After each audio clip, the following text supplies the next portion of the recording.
So hello everybody. It's nice to see everybody here today.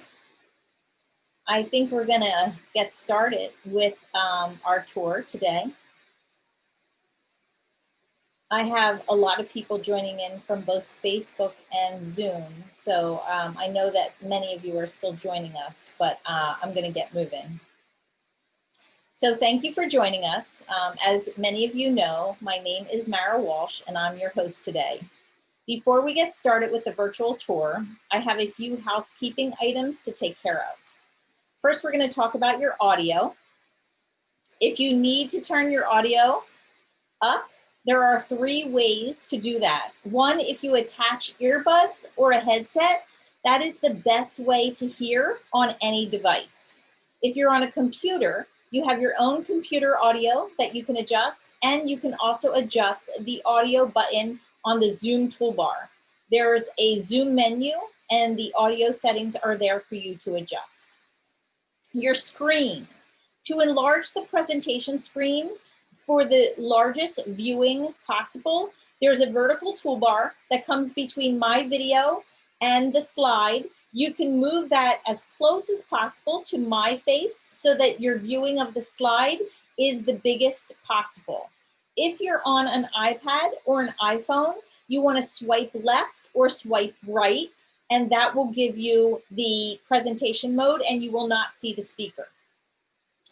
And the other thing I wanted to mention is that tonight we're not going to enable closed captions. I'm sorry about that, but there are several issues with it with Zoom, especially if you're using iPads, iPhones, televisions, or other devices.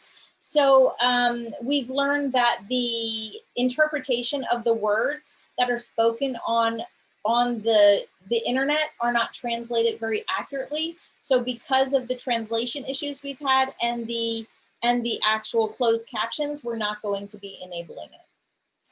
Please know that you are on a Zoom webinar, which is different from the meeting environment you may be most used to and most frequently using. Your video and your audio is disabled. We cannot see you, nor can we hear you. But we can take your information through 2 ways. That's chat and questions. Now we should be optimized the best possible way for our viewing. And I'm going to get into it. I'm going to share a little bit about myself. Again, my name is Mara Walsh. I'm in the US and specifically between Philadelphia and New York. I started leading physical tours with EF Tours as a Girl Scout leader, taking girls and their families to international destinations every summer. I have since expanded my physical travel program and added adult-only tours as well as family-friendly tours. In nearly all of my tours, I have partnered with EF Tours or their adult division go-ahead tours. And I hope to be able to offer these and many more physical tours in the months and years to come. But today we are going to concentrate on our virtual tour series. There's a couple of reasons why I started this virtual tour series back in May. Firstly, I really wanted to support the tour director community during this time of travel restrictions where they have been not able to work, and most of these tour directors have not worked now for a full year. I really wanted to also keep the excitement of travel alive for my travel group and extend that opportunity to those of you who have learned about us through friends and family and social media and other means. We've done several tours in the past months since COVID struck. If you've missed any of them, you can access them on my website. I believe the page is showing girltraveltours.com. If you do / virtual tours, or if you just click on the virtual tour menu, you will see all of the recordings at the bottom. You'll also see the future tours. We have several future tours lined up for 2021. In the next 3 months, we have World War II and the Western Front, Scandinavia, Notable Women of Santa Fe, Mystery on the Orient Express, Northern Ireland and the Troubles, Iceland, Lucerne and the Alps, Budapest, the Royals, Ontario and Quebec, and many more. As long as you're interested in viewing these virtual tours, we will continue to bring them to you. I have a slew of friends all over the world that are tour directors, and they are happy to partner in this virtual tour series. I know many of you found my virtual tours through Facebook, and I thank you for attending. I do want to just put out a warning again for those of you who are still getting trapped by the unscrupulous Facebook scammers. Please do not click on links that go to sites that ask for credit cards. And if you find yourself on a site that's asking for a credit card, know that it is not my site. You got there from a scammer's link, and do not give a credit card to access a free virtual tour. I know that they're out there. I know that they're still out there. Please try to be smart and just know that if something seems fishy, don't do it. You can always safely access my events through my website, which is girltraveltours.com. You can view on my Facebook page, which if you're seeing us live on Facebook right now, you're obviously on my page. But I know that there are people who have copied my page, copied my photos, so it's often very difficult to know which one is real and which one isn't. So I would just say to you, if you're unsure, go to my website, girltraveltours.com. You'll see all of the virtual tours there. Okay, so before we get going, I want to share a few ways for you to interact with us during this tour. One, feel free to put your questions that you might have for the tour director in the Q&A tool at the bottom of your Zoom toolbar. There's a Q&A tool. Those are specifically for questions that we will have the tour director address at the end of the tour. If you want to share some information with me, or you don't expect a response from the tour director, by all means, you can chat me, and I will do my best to answer all of the questions in the chat. I also try to monitor the Facebook, the Facebook feed. So if you have something that's going on, I'll try to pop back and forth with that as well. And then, as you know, I always start our tours with an interactive poll, and I'd like to do that again today, just to find out what your connection is with Tuscany and Florence. So I'll ask you now, what is your connection to Florence and Tuscany? You have either, I've been there and love it, I have a trip booked, I plan to go in the future, I have no set plans, but I'm interested in the destination, or I'm solely interested in experiencing it virtually. If I were to do this poll and answer for myself today, I would be saying I have a trip booked, because I do have a trip booked for this summer. We are visiting this region as part of a huge European Palooza tour that we're planning to do. So I hope to be able to go there this summer with our tour director, Elena.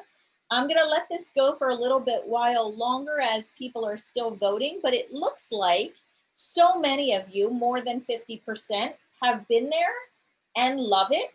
I don't know how you couldn't love it, honestly. I mean, Florence is definitely one of the cities that I've always loved the most.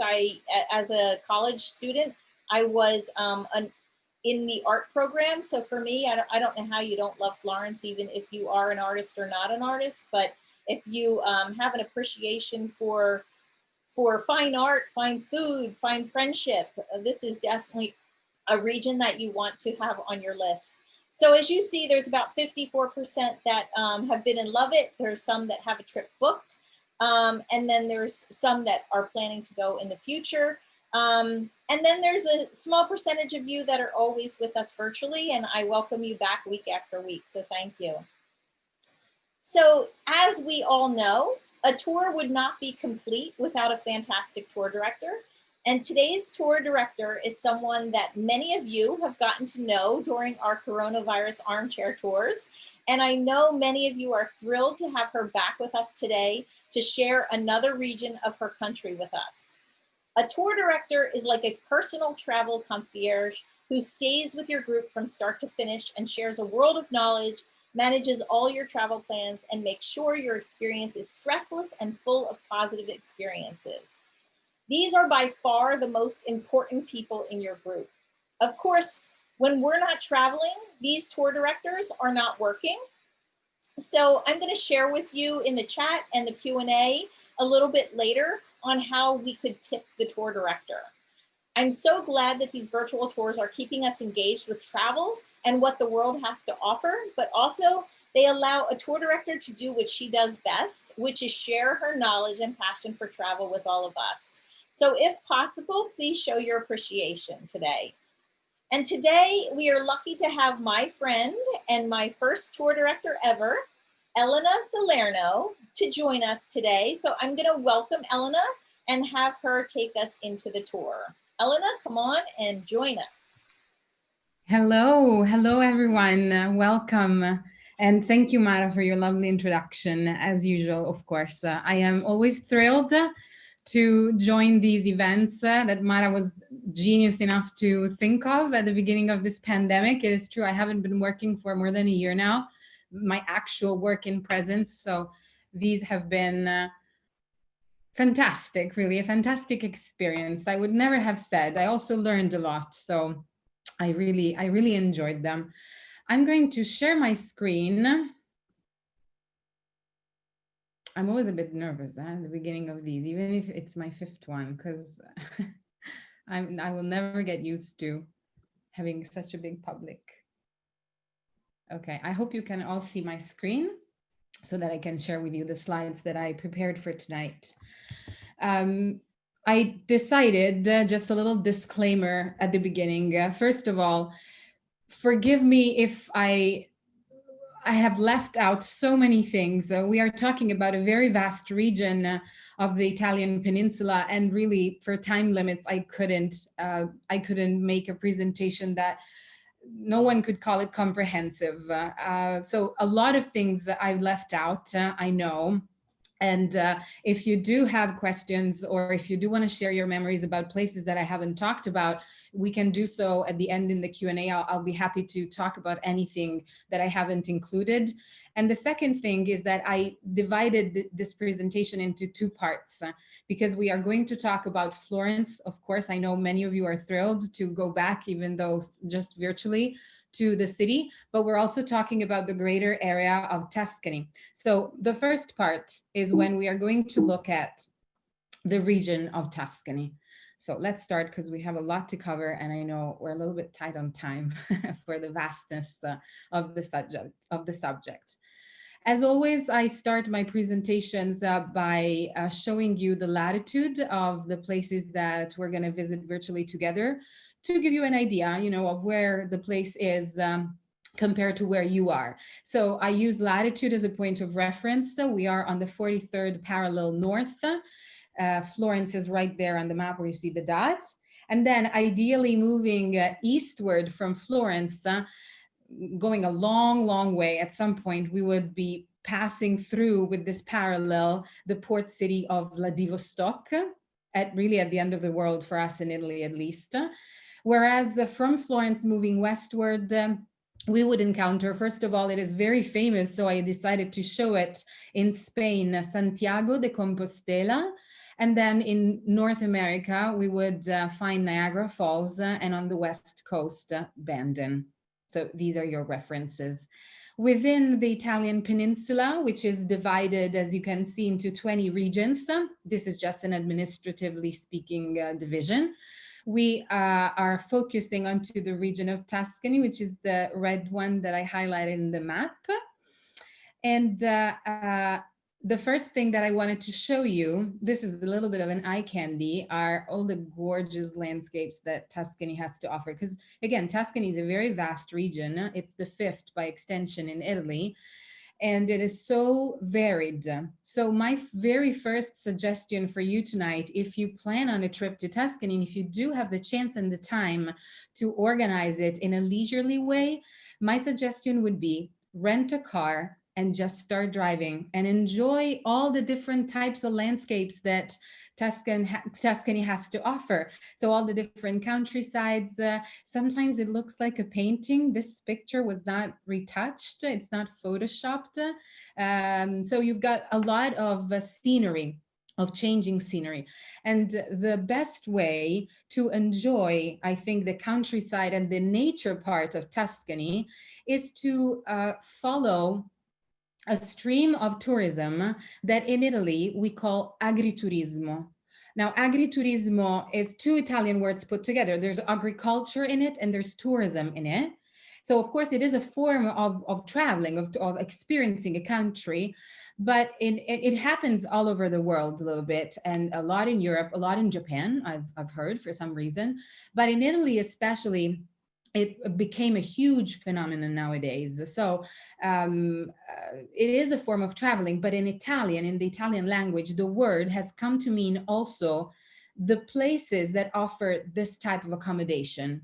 So it's a lovely thing. It started after World War II because, of course, people were going to the cities, and there was a diminishing number of workers in the fields, in the agricultural field, and so farmers started at the very beginning. It was offering very basic accommodation, setting it up in some of the buildings of their farm that had been left vacated by, again, the diminishing number of workers. So to round up their revenues, they started doing this. And at the beginning, it was to offer it to backpackers and campers. And then it grew steadily over time, and it got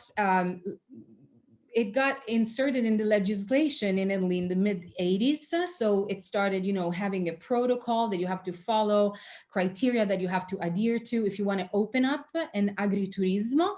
And nowadays it has become, it's huge. It's huge. Even Italians, when traveling through Italy to visit their own country, very often, instead of a hotel or an Airbnb, they choose an agriturismo. So what am I talking about? You will know all this, of course. I'm not saying anything special or new, but an agriturismo is definitely a farm that offers accommodation and meals, usually really good meals, because one of the criterions that have to be followed by the owners is to prepare the meals. So they are always homemade and using ingredients that either they grow themselves on the premises, on the farm, or that are sourced locally, so bought at the local market by local farmers in a very close proximity to the venue where you would be spending your holiday. And all of this done in the middle of nature, being immersed in nature. So it is a lovely way of experiencing a country, a land, or a part of the land.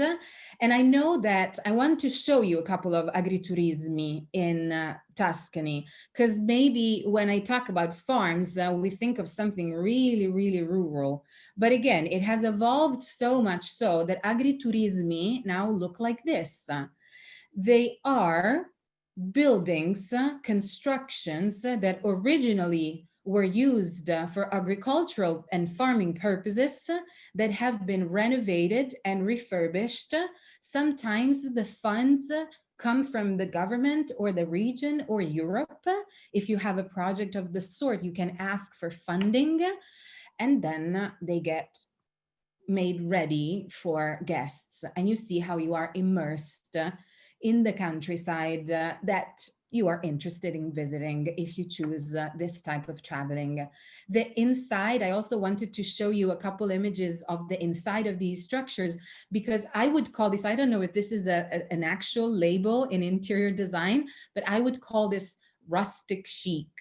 So the materials that have been employed for the restorations and the renovations and the shape of the rooms and of the interiors have been left the same.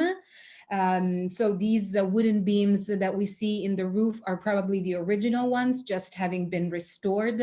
And you see how the stone walls and the bricks that make up the arch and the floors in terracotta are probably also original. So everything was done respecting very much what these places originally looked like, but they were made very comfortable for the guests. So some of these agriturismi are now as luxurious as a five-star hotel. They offer lots of amenities and you get to relax. And very often they can accommodate only a few guests at a time.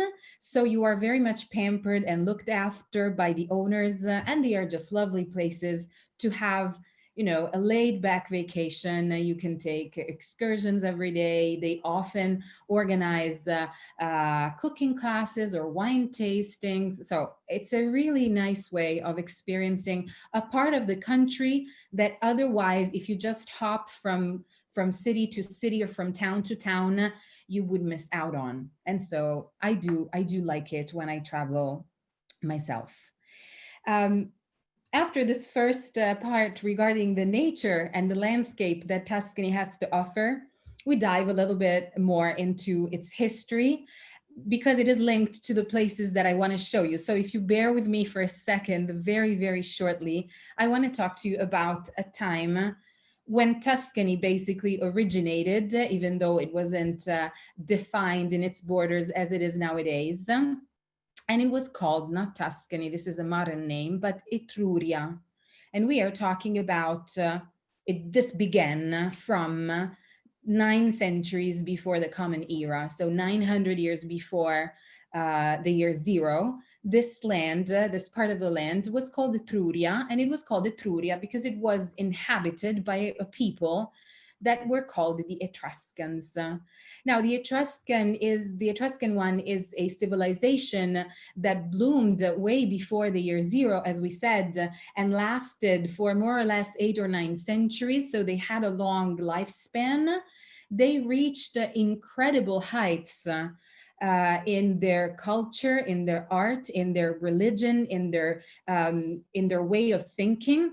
But we don't hear about them much. And you know why? Because then the Romans came.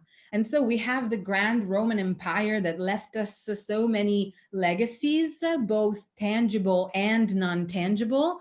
But what they did is once Rome started to expand, first conquering the Italian peninsula and then going even beyond those borders and conquering half of the known world at the time, they also in this process obliterated completely some other civilizations that had come before them.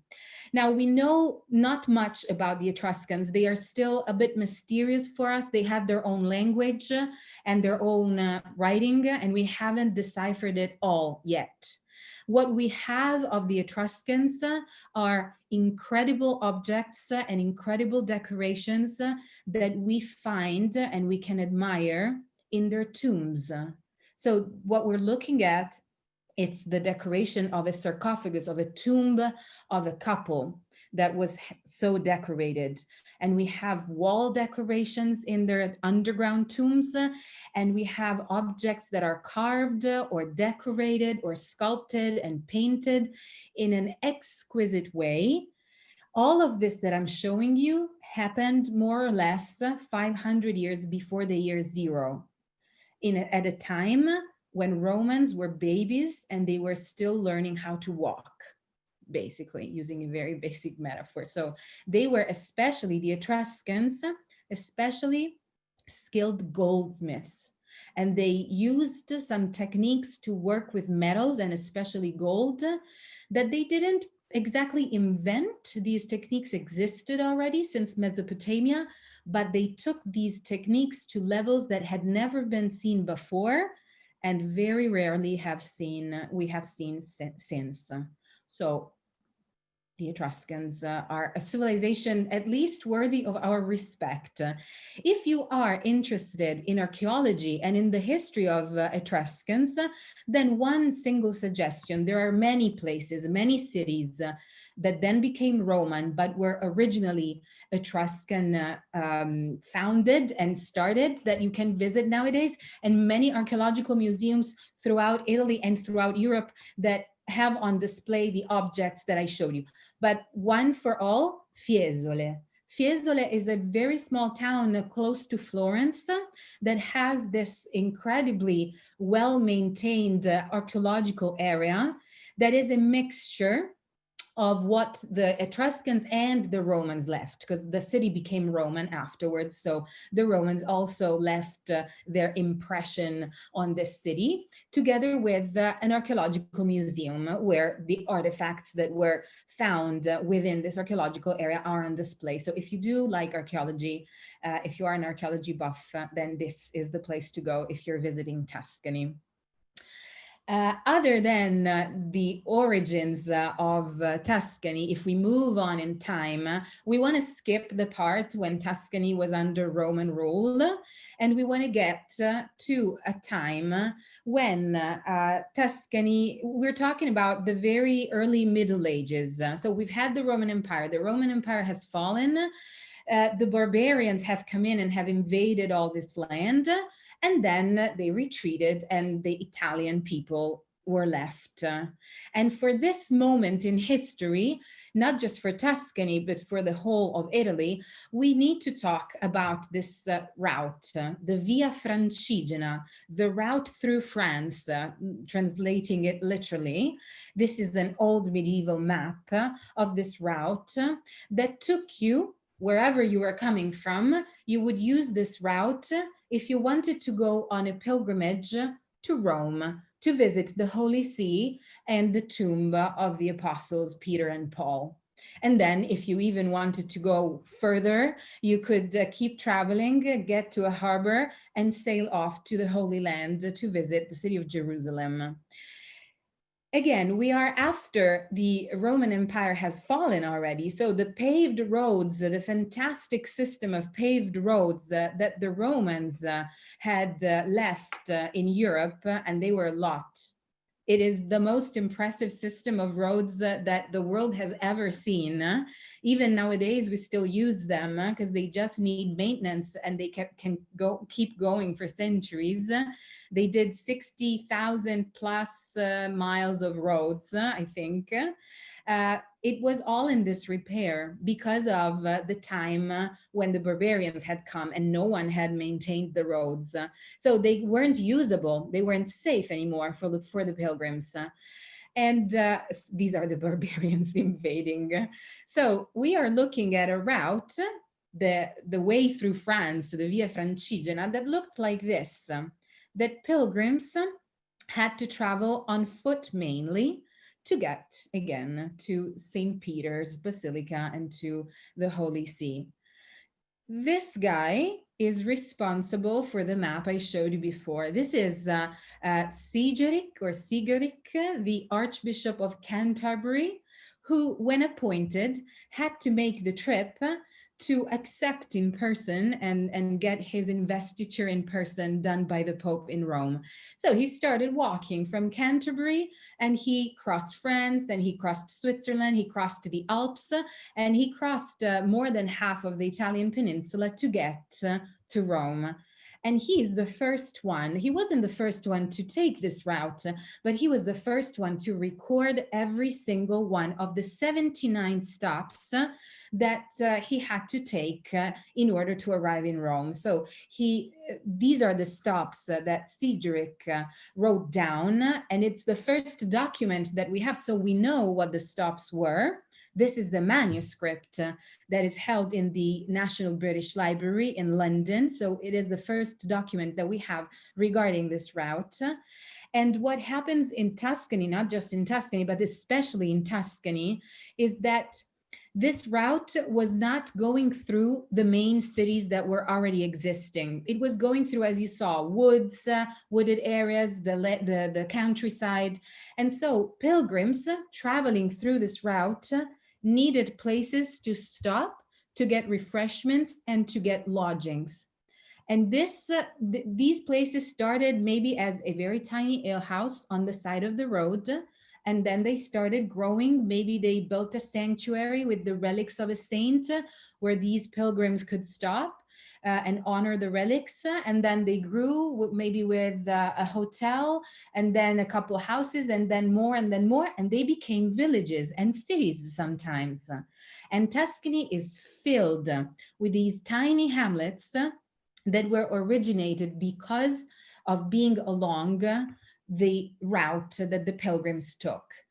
I didn't tell you this, but the Archbishop of Canterbury took his trip in the year 990. So 10 years before the year 1000. And maybe you know this, people thought at the time that in the year 1000, the world would end. It would be the apocalypse, doom for everyone. So imagine how many millions of pilgrims took this trip, because of course the trip didn't only mean that you could visit the tomb of the two main apostles in person. It would also mean the remittance of your sins. You would get a clean slate once you got home. And so because they were anticipating the end of the world, a lot of people did this. And there are a lot of hamlets and of villages that still retain their medieval aspect to this day, that were born at that time because of this. I'm going to take you to one, all this to tell you that I'm going to take you to one of these places, a very special one, San Gimignano. San Gimignano is a lovely town on top of a hill, and it is also nicknamed and known as the Manhattan of the Middle Ages, because you see the skyline is made up of all these towers. What happened to San Gimignano? These towers were typical in any city or town or hamlet, even sometimes during the Middle Ages, everywhere in Italy and in other places in Europe, because wealthy families competed one another with who had the highest tower, the tallest tower. It would be a show of strength. It would be a show of how mighty and rich you were. It would probably mean, if you won the competition, that you got to have the power over the place, the city, the village in your hands. And also it was for defensive purposes that they went up and vertical instead of just expanding horizontally, as happened in later eras in history. So every city looked like a forest of towers in the Middle Ages, but none remain in our other cities because later eras changed architectural styles and changed their taste. And also the defensive purpose was not a reason, a good enough reason anymore. And the towers were destroyed to make room for the Renaissance palaces, for instance, or for the neoclassical ones in the 1800s, obliterating the memory and the aspect of the Middle Ages in these cities. In San Gimignano, this didn't happen because after the Middle Ages, the importance of this town stopped. No one cared about San Gimignano anymore. And so no one cared of restyling the city, refurbishing it, and renovating its aspect. So we get to visit, to walk through the streets of what an actual medieval town looked like. So in our virtual walk, we start as where we would start in a visit in presence. This is the main gate through the walls of San Gimignano. So we enter the main gate, we walk along this uphill road lined with shops and with the entrances to private homes. This is a town where people live. It's not it's not a Walt Disney type of place. It's real and people still live here.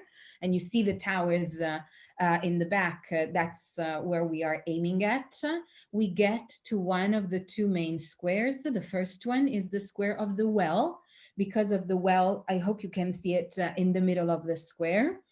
And once we get to the Square of the Well, we get in line. We get in line. This is an orderly line in Italy. This is, no, it doesn't look like it, but they are really doing a good job. If they are Italian, they're really doing a good job. Probably they're not Italian. So we get in line and we wait our turn. And we get in line even if it's raining, because believe me, it is going to be worth it. Because once we get to the door, we arrive at the entrance of this gelato parlor that is Dondoli, the name of the family who's founded it and started it and owns it and runs it today. And if we are lucky, we get welcomed by Sergio Dondoli himself, the owner and runner right now of the gelato place. Maybe you can tell if you are reading the sign above the door, he won the best gelato in the world award twice. So he is a master gelato maker and he's totally crazy. He's crazy like a horse. but he's crazy as geniuses are crazy, because he's really a genius in his field, in his art. He makes a fantastic gelato, but he even goes beyond that. He invented many new flavors using the local products that are grown and sourced locally at the foot of the hill where San Gimignano lies, on top of which San Gimignano lies. And his signature flavor is this creamy one. He calls it Santa Fina, that is made also with the saffron that San Gimignano is famous for. San Gimignano is famous for two products specifically. They grow crops for saffron, and it is apparently really, really good saffron. And also they grow vineyards producing a specific white wine that you can find only in San Gimignano. It's produced only in San Gimignano. So the other flavor that he's very famous for is a pink grapefruit and white wine, the San Gimignano white wine. So you might want to try that too. So once we have conquered our gelato cone, or a cup if you prefer, we can go on with our virtual tour of the city. We step into the next square, and we are really at the center of the town of San Gimignano here. Not just geographically speaking, this is also the main square, the most important one, because of the buildings that we have on it. The one right in front of us with the tall tower is the city hall, so that's where the mayor works out of. And the one to the right is a church. It is the main church, is the Duomo, the cathedral in San Gimignano. Now, I know two things I thought of when I put this image in my slide presentation. I know that when we travel through Italy, we are churched out, what, after a day and a half, 2 days? I know, because there's more churches than people, isn't there? And I also know that from the outside, you wouldn't say much about this church. You wouldn't expect much of it. But my suggestion, even if you are not Catholic, even if you don't care about religion, just because of curiosity and because you love beautiful stuff, step inside. It's going to be a surprise. It's going to be quiet. And the rest of San Gimignano won't, because it's always very, very crowded with tourists and people visiting. If you are visiting in the summer, this is going to be the coolest place in town. And so you can just sit on, it's not big. You see, it's a tiny church, even if it's a cathedral. You can sit on a bench and you can just crane your neck and look up at this fantastically decorated ceiling with the typical Tuscan pattern of the white and black striped marble decorations. And you just take it all in, and you just spend 10 minutes in there and you're done, because it's really, really tiny, but it's gorgeously decorated and it's like stepping into a jewel. So that would be my suggestion. I have another suggestion before we leave San Gimignano, because that's it, we've seen it all. The other suggestion would be factor in at least one night when visiting San Gimignano. Most people visit San Gimignano for a couple hours or maybe half a day, because you've seen how tiny it is. There are other streets that you can visit, of course, that you can walk onto, and you can get to, you know, the borders of the city where the walls are, and you can look out at the fantastic view. It's on top of a hill, so you've got a fantastic view over looking the countryside at the feet of the hill. But basically what we saw is what there is to see. But spending a night in San Gimignano means that at some point when sunset arrives, everybody who's been there only for the day will leave. And so you will get the city in the quiet. It's going to be less hot than during the day if it's the summertime. You get to stroll by seeing it after dark, all lit up, and it will really feel like you stepped back in time and you are taking a stroll, not just in a medieval looking place, but in the actual Middle Ages because of its aspect. So it's very, very lovely to spend the night also in San Gimignano. It's going to be a rare thing that you do, because again, not many people choose to stay. Another image, one last image of San Gimignano as seen from above at night, all lit up. I wanted to talk to you, going back to Greater Tuscany, about another importance that Tuscany has for us Italians. Italian was born here, our language, the language that we speak today. Because until the time when we arrived more or less at the 1200s with San Gimignano, and until that time, Latin was the language that everybody spoke, not just in Italy, but everywhere in Europe. In all the lands that had once been under Roman rule, Latin was the official language. But Latin, again, it was the official language. So it was the language used by the church, for sure. It was the language of education until very late in history. So in universities, you spoke Latin. That's why the Latin Quarter in Paris. It's because that's where the university is. It was the language of documents, of the judiciary, and of commerce. But people, you and I, they didn't speak Latin with their families when they were having dinner together at home or with their friends. They would speak their own dialect. And this comes from the fact that the Roman Empire, at its height, went from Spain to Morocco to Scotland to where Iran is today. So it was huge. It wasn't just Europe, it went even beyond that. And so all these people had an original language, a dialect of the place of origin of their family. And that's the language that they spoke. And this language, in Latin, was called the vulgar language, because vulgo in Latin means the people. So it was the language spoken by the people, but it was not a written one. It was not codified in any way. What happened in Tuscany, one of those things, like the Renaissance that we're going to talk about when we visit Florence, is one of those moments in history, you know, when everything is aligned in the universe, apparently. And Tuscany gave birth to three, not one, not two, but three poets, literary men. These three guys, 1, 2, 3, maybe you recognize the last one is the most famous one, who they lived in the 1300s. They were all from Tuscany, and they decided, they weren't the only one in the world, but they decided to start writing in the vulgar language. They decided that the vulgar language was dignified enough and was worthy of being put down in writing for a literary work. And it's nothing for us nowadays because we're used to it, but it was revolutionary at the time. They were the first ones doing this. And they wrote three different styles of works. The first guy, Petrarca, he wrote because he was in love with a beautiful girl. And of course, you know, he had the troubles of his heart. And so he wrote poetry. Boccaccio, he wrote short novels, very witty, very funny, lots of irony, lots of jokes. It's a chronicle of the Black Death, the plague of 1348.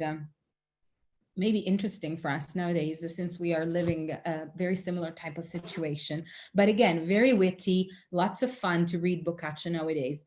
Dante is to Italy what Shakespeare is to Great Britain. So he's considered by us nowadays the father of our language. He wrote many works, among which the one that he's most famous for, I'm sure you've all heard of, the Divine Comedy, which is a mammoth of a work. It is divided into 3 books. He goes in his imaginary, fantastic voyage. He travels first through hell and then through purgatory, and then he arrives in paradise and goes all the way up to the top where the big guy is. So it's a vast work. He used millions of words to put together this work. And this is considered the first codification in writing of the Italian language. They didn't decide this. These 3 literary men, they just did it because they felt like doing it. And then a little time later, 2 centuries, these are 2 coins just to show you how much veneration we have for Dante to this day. The one to the left is our €2 coin. So on any one of our €2 coins, we put the face of Dante. The one to the right is a commemorative €2 coin. So we have just a limited number of them. They were minted in 2015. because that was the year when we celebrated the 750 years from Dante's birth. Now this year, 2021, we're celebrating the 700 years from his death. So we celebrate everything about Dante, his death, his birth, how many children he had. And that day that he took that trip out of Florence for half a day, we celebrate it. So this year is going to be filled with events and celebrations all throughout the peninsula to celebrate again the father of our language. Now, as I was saying, 2 centuries go by, and in the mid 1500s, this place was born. This is an academy, the Accademia della Crusca in Italian, and it is to this day one of the most prestigious linguistic academies in the world.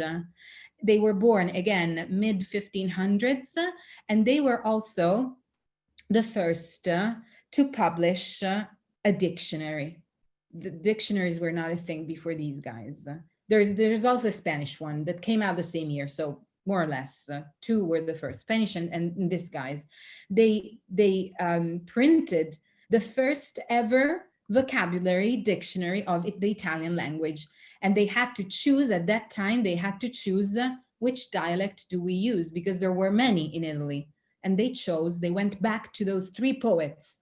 The Italian that those 3 poets used in the 1300s is the best Italian possible. So they used this, and it is still the language that we use today, with a little variations, of course, but it's still the language that we use today. And this is, Tuscany gave the origin to this. At this time in history, in the history of Tuscany, another one is the city that I chose. We've seen a very tiny medieval hamlet. I want to show you a medium-sized city too, Lucca, taking you to Lucca. Very peculiar, as you can already tell by this aerial image. It has this peculiar shape because it is still today contained by a ring of walls. Now, this is the second longest, best preserved walls in history in the world. The first is in Cyprus. And these are walls that were built with a defensive purpose in mind in the 1500s. They are still in pristine conditions, not because they were well maintained, maybe also, but the main reason is that they never served as defensive walls. The city was never, ever under siege. So they built them. They had no use for them. So they are in excellent conditions to this day. And they have been turned in the 1800s into a pathway. It's a ring, basically, pathway, because it's not interrupted anywhere. So you can walk along the whole perimeter of the city. It is a few kilometers, a few miles long. And you see on top of the wall is the pathway. You can run it, you can walk it, you can cycle on it. It's a beautiful trip on a bicycle. There is this huge park outside the walls. And at night, it is beautifully lit up and very, very lovely, very safe, also to visit at night. One other very peculiar thing about Lucca. Lucca is a lovely Tuscan town, so there are places to visit, of course, and one for all is this very odd shaped square that has this elliptical shape. And this is because there's always a reason, of course, behind these things. It wasn't just done just because. And it's because it retains still in its shape the shape that it had when, instead of a square, it was the amphitheater when Lucca was a Roman town. So the Colosseum is an amphitheater, to give you a comparison. So this elliptical shape was retained by the buildings when they built on top of the ruins of the amphitheater in the Middle Ages. Let's get to Florence, because I know you're eager to visit Florence. I called it the blossoming city. I will explain why. And if I forget, remind me during the Q&A. So we are at another time in history regarding Florence. Many things have been said, and we can cover everything else in the Tuscan history from the late Middle Ages to nowadays by visiting different places in Florence. A very little going back to the map to show you where it is within Italy and within Tuscany, and we start. Now, this is a zoom in. We are looking at a partial map of the city of Florence. This is only the downtown part. And this blue line, I didn't draw it. This is not a map that I made. The idea came from UNESCO. UNESCO had to decide Florence was to be included, or parts of Florence were to be included in the World Heritage list of World Heritage sites by UNESCO in the 1980s. And the thing is, they couldn't decide what to include and actually what to not include, because Florence, especially the downtown, every corner, every stone, every monument, every building, everything, every little pebble, it is so much filled, dense with history, with art, with architecture, with the history of all these fields, that it was impossible for them to choose. And they decided, you know what? We are going to include the whole historical center of Florence into our list. It's a very rare case when it's not just one monument or one neighborhood, but it's the whole downtown. And the blue line is what they chose to mark the borders of this area. And it's the line that shows us where the defensive walls of Florence had been built in the 1300s. So UNESCO chose this as the criterion to limit the area. The map also shows us that there is a river that runs through Florence. For the ones of you who've been, of course, you will have seen it. For the ones of you who haven't, the name is Arno. And we are going to see it together. We're going to cross it together. So we'll get back to it. Now, of this ring of walls built in the 1300s, some parts remain. Not all of it, as in Lucca, because Florence was under siege more than once. And also because, contrary to what happened in San Gimignano, Florence was built and rebuilt and retouched and redecorated many, many times in history. So lots of the things that were here in the Middle Ages, we don't have them anymore. But parts of it remain. Some of the gates, some of the towers. And my very first suggestion for your next trip to Florence would be to visit one of these towers, the Tower of San Niccolo, of Saint Nicholas. It is the best preserved tower of the ones remaining of this defensive system. And it has been refurbished, let's say its interior has been refurbished in a way that now it is very close on the bank of the river, on the water line, and now it can be ascended. So you can go up inside the tower. You've already got beautiful peeks out onto the roofs while you ascend it. And then when you get to the top, you can walk the battlements of the tower, and you have a beautiful view overlooking the river and the roofs of the neighborhood surrounding the tower, and also a couple of the landmarks of the monuments that we can see in the distance. Now, to actually start our virtual walk, let's say it's a walk through the streets of Florence, we start here. This is the very center, the geographical center, the physical center of the city, and it is also its origin, the point of origin where everything began. This is it. Now, this is a satellite image of what Florence is nowadays, so a picture of the city from above, but only a part of it has been left in color. Which part? The part that was called Florentia. Now, this is what started Florence. It was a Roman city in origin. It was actually a fortified encampment originally for the Romans. They called it Florentia. They started it 59 years before the Common Era. The starting for this Florence part was Florence, the blossoming city. And I said I will explain why I decided to call it the blossoming city, because Florentia, the name that the Romans gave to this place, together with other names that the Romans gave to other places, maybe you know the city of Valencia in Spain, and there are others in Italy, Potenza, others that end in this cia. These were good luck names. So Florencia means that you might blossom, that you might flower, that you might be a flowering place, a blossoming place, a rich place. And so Florencia and Firenze, or Florence for you guys, but Florence is Firenze. Firenze is the Italian name, retains the original Roman name. The part that you see colored that was the encampment shows us very well how, and this happened wherever the Romans set up an encampment or a city, they laid it out with the grid system of roads intersecting with 90 degrees angles that so many cities to this day retain. This portion of Florence is what we have today, but also what you have so much in the US or probably also in Canada. I've never been, but I'm guessing in Northern America, you took it from the Romans who invented it. As for every other Roman city, this one too had its two main thoroughfares crossing at the very middle of the encampment or of the city.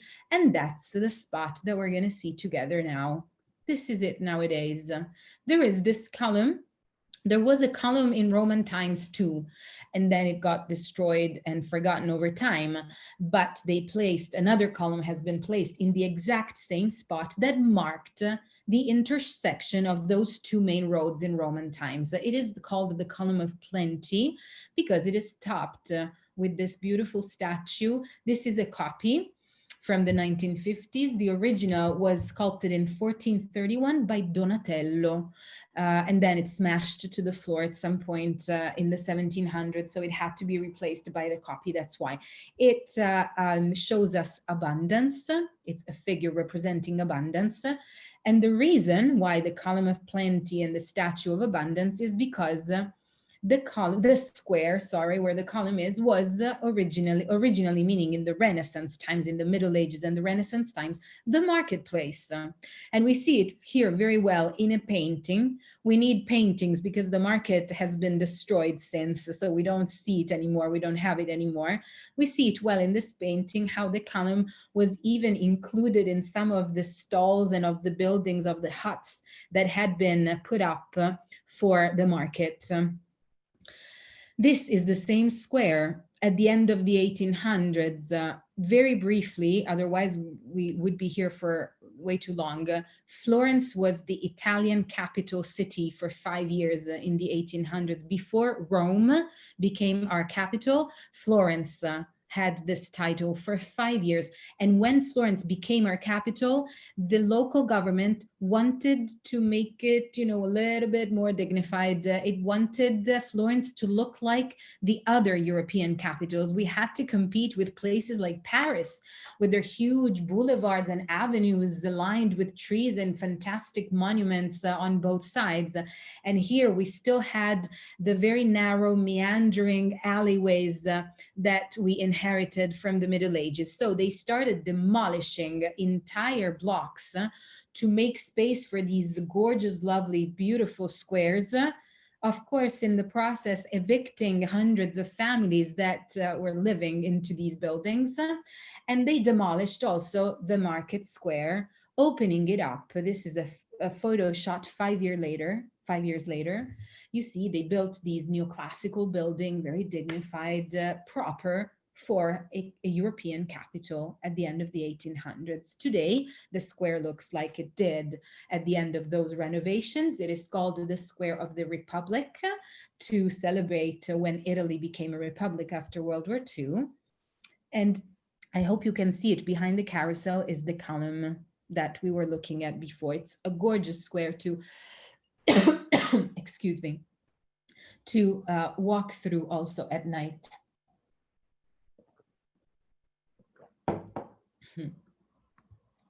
So now, just a very few steps away from our first stop is probably the most famous place within Florence. We start glimpsing it as we approach it. Wherever you're coming from in the city, you will start having these glimpses through the buildings of the narrow streets of Florence. And then once you get in front of it, boom, it opens up. This is really the centerpiece of the city. This photo, I like it because it also gives you an idea of how much this building dwarfs everything else surrounding it. And the rest is buildings. It's several stories buildings where people live or where they have their offices, but this is really a massive construction. This is the cathedral of the city of Florence, dedicated to Saint Mary of the Flower, Santa Maria del Fiore. And you see how even when they had to decide the dedication of the cathedral, they chose a name that retains that memory of the Florentia from the Roman times, from the Latin language. The flower, the fiore in Italian, is the symbol of the city. It is part of its emblem since the Middle Ages. It's the lily of Florence in English, the fiorino in Italian. You see it everywhere. You see it sculpted. Souvenirs are decorated with the Florentine lily. You see it on gates, carved on pieces of furniture. The maybe some of you, if you're fans, you know this. The soccer team of the city, Fiorentina, has it in their symbol, and nowadays it has, of course, been declinated also into decorating the masks that that all of us have to use because of this damn virus. So back to our cathedral, I included a lot of images of details of the different sides of it to show you the fantastic, gorgeous decoration that was obtained by inlaying different colored marbles, green, white, and red, all three quarried locally in Tuscany, in three Tuscan places. And you see the flower, how it comes back into the decorations over and over again. Because again of the dedication to Saint Mary of the Flower. This is the back with the apse chapels. The front was, curiously enough, the last thing that was added to this place. I don't want to shower you with numbers, but the whole construction was started in 1296. And the facade was added in the 1800s. So it took almost 6 centuries, if we count the facade, to finish this huge architecture.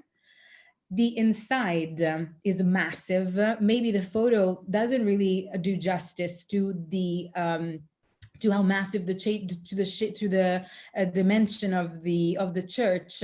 But if I show you this, I wanted to show you the pattern of the floors, because usually when you are on the floor, you can't really tell the beautiful design, again, obtained by inlaying different colored marbles. And in this photo, you see also the people, so you can tell by the proportions how massive the inside of the church is. We are looking at the inside of the main dome, of the central dome, which is all very wealthily decorated with frescoes. They tell in a spiral the story of the Last Judgment. So it is particularly funny and interesting to look at all the figures of the devils and the damned souls all twisting in the flames of hell. This is an aerial photo of the back. So you see the main dome surrounded by its smaller sisters crowning the different chapels around the chancel and the apse.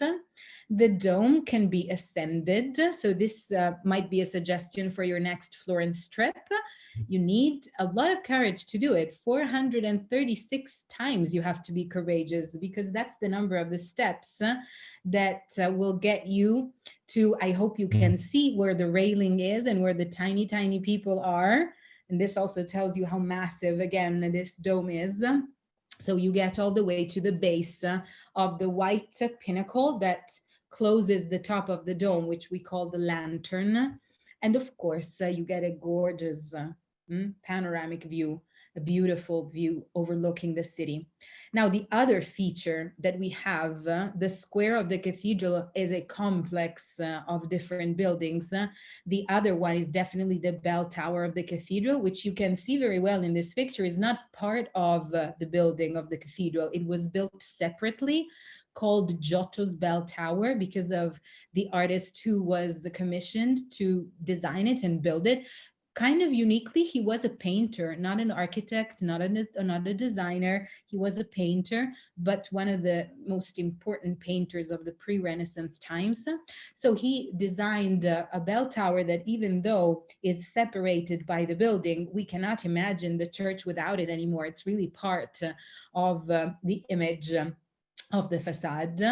And he decorated it in a lovely, lovely way. Now, my suggestion is, if you are just walking at the base of the bell tower, look at the decorations. This line of decorations of little panels is very much at your height, so you can really look at the details. And as for so many things in Florence, these are copies. The originals have been placed within the walls of a museum to, of course, protect them. Otherwise, they would have been left out in the open. And the theme of the whole bell tower decoration, not just of these ones, is work.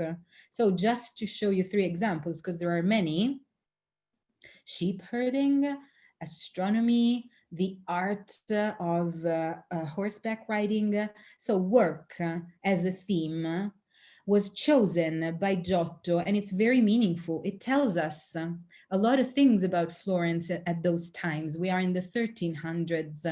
Florence is a very wealthy city, and its wealth, its grandness, its importance all rest on how important work is.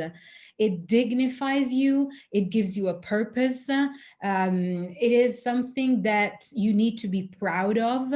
And if you put the work of many people together, maybe you make Florence. So that's why it's a symbol that he wanted to show on the clock of the city, because at the time no one had a clock in their homes yet. This also was telling the time to everyone. The museum of the cathedral is on the same square, so if you want to visit it and see for yourself all the original panels, then it's just at the back of the church. You can ascend also the bell tower. This is 1/3 up, maybe not even. So if you suffer from vertigo, as I do, if you don't like heights, don't do it. Otherwise, it's 415 steps, so a little bit less than than the dome on the cathedral. You get to the top level that has this terrace, beautifully, well, not beautifully, but very efficiently protected, and you get a fantastic view overlooking the rest of the city and all the way to the hills and the countryside outside of the city. And of course, you also get to enjoy a little more up close the dome and the top of the cathedral that's in front of you.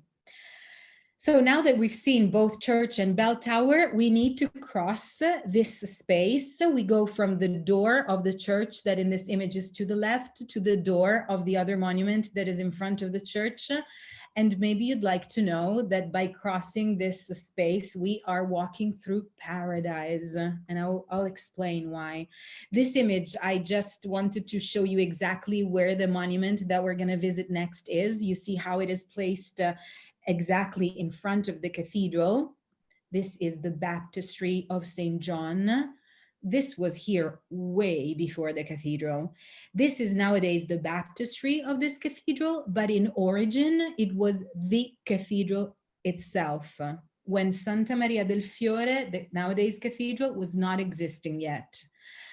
It was a time when the population in Florence was way smaller than in the Renaissance times. And so this church sufficed as a cathedral. And then when the population grew, of course, they needed bigger churches, more than one, of course, and they started building more. The baptistry of St. John is one of the most ancient buildings within the city. It was the first building, and parts of it are still the original ones, was built 8 centuries after the year 0. So in the 9th century, very, very old. Early Middle Ages. It has an octagonal shape, so 8 sides to it.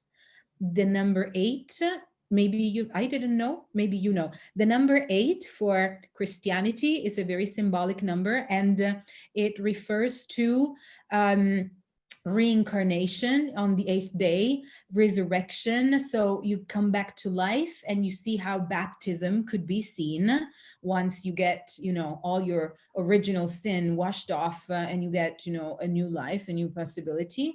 And it was the shape used also when they built the cathedral. Look at this. So we have the baptistry down here, and every one of the domes, and even the main one, have the same octagonal shape to remind us of the baptistry, and also in an ideal path starting from your baptism, so the baptistry, you walk through Christianity, you enter the church and the faith, and following the faith, you get to Eucharisty.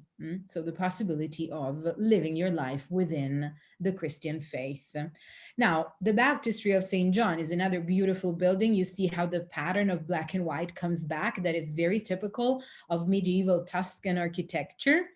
And we are looking at the main door. There are 3 in total. This is the one facing the cathedral. It's the main one, the youngest of the 3 also. And it is called the Door of Paradise. Some say that it was Michelangelo who gave this name. When he saw the door, when he saw what his colleague, the artist, had cast for this door, it apparently exclaimed, "This door belongs in paradise."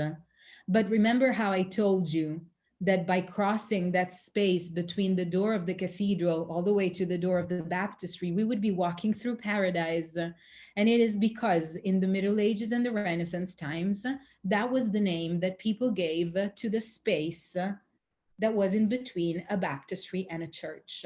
Because after your baptism, you are free of sins, and you are walking towards the church as if you were walking in paradise, because you are a pure soul. Now, the Door of Paradise is a masterpiece. This one is a copy. The original bronze panels are within that museum that I was mentioning before. Go check them out. They are fantastic. They are like a work of a goldsmith. They are 10 panels, and they represent the Old Testament stories. Now, I'm not very much religious, but I know that the stories in the Old Testament are way more than 10. So the artist had to fit all the main, at least, stories from the Old Testament within 10 panels. Meaning in each panel, he had to tell more than one story. How he differentiated the different scenes of the different stories? By using different depths and different techniques, of course, to get the different depths. So we start, if you look at the top left corner, with this very, very slight relief. It is a very difficult technique called stiacciato. It is less than an eighth of an inch in relief. So imagine. And then you get the bas relief, or the low relief, and then the medium one, and then the figures in the foreground that were made with the technique of high relief. So almost all round statues. So I'm just showing you 2.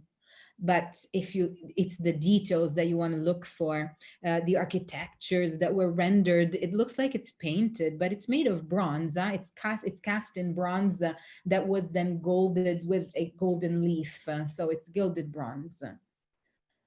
One last thing regarding the complex where we are at the cathedral. We are at the back in this photo, and you see this round marble disc set in the pavement.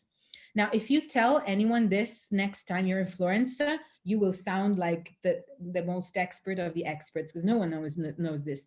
And no one knows this because usually this space is occupied by 80,000 million peoples, and you can never get to see the disc. You never notice it because it's covered by the people. But let me tell you, the disc is there to mark the exact spot where a stormy night of the year 1600, the sphere, together with the cross on top of the dome of the cathedral, fell to the ground. This happened because it got hit by lightning, and it wasn't the first time. So it was one time too many, apparently. Thankfully, no one got hurt because it was during the night. But in the morning, the Florentines woke up to a partially damaged dome, of course, and a crater in the pavement. Because let me tell you, that sphere is huge. It weighs several tons. That's bronze too. And you can tell the dimensions if you look at the people underneath. So the sphere was remade, it was replaced on top of the dome. And then at the beginning of the 1800s, when the lightning rod was invented, they also placed one on top. So that's not going to happen ever again. But a little curiosity, only for experts about Florence. Maybe you can tell by now that I love after hours pictures, after dark. I love the places. So my suggestion, as for every other place, is stroll in Florence after dark.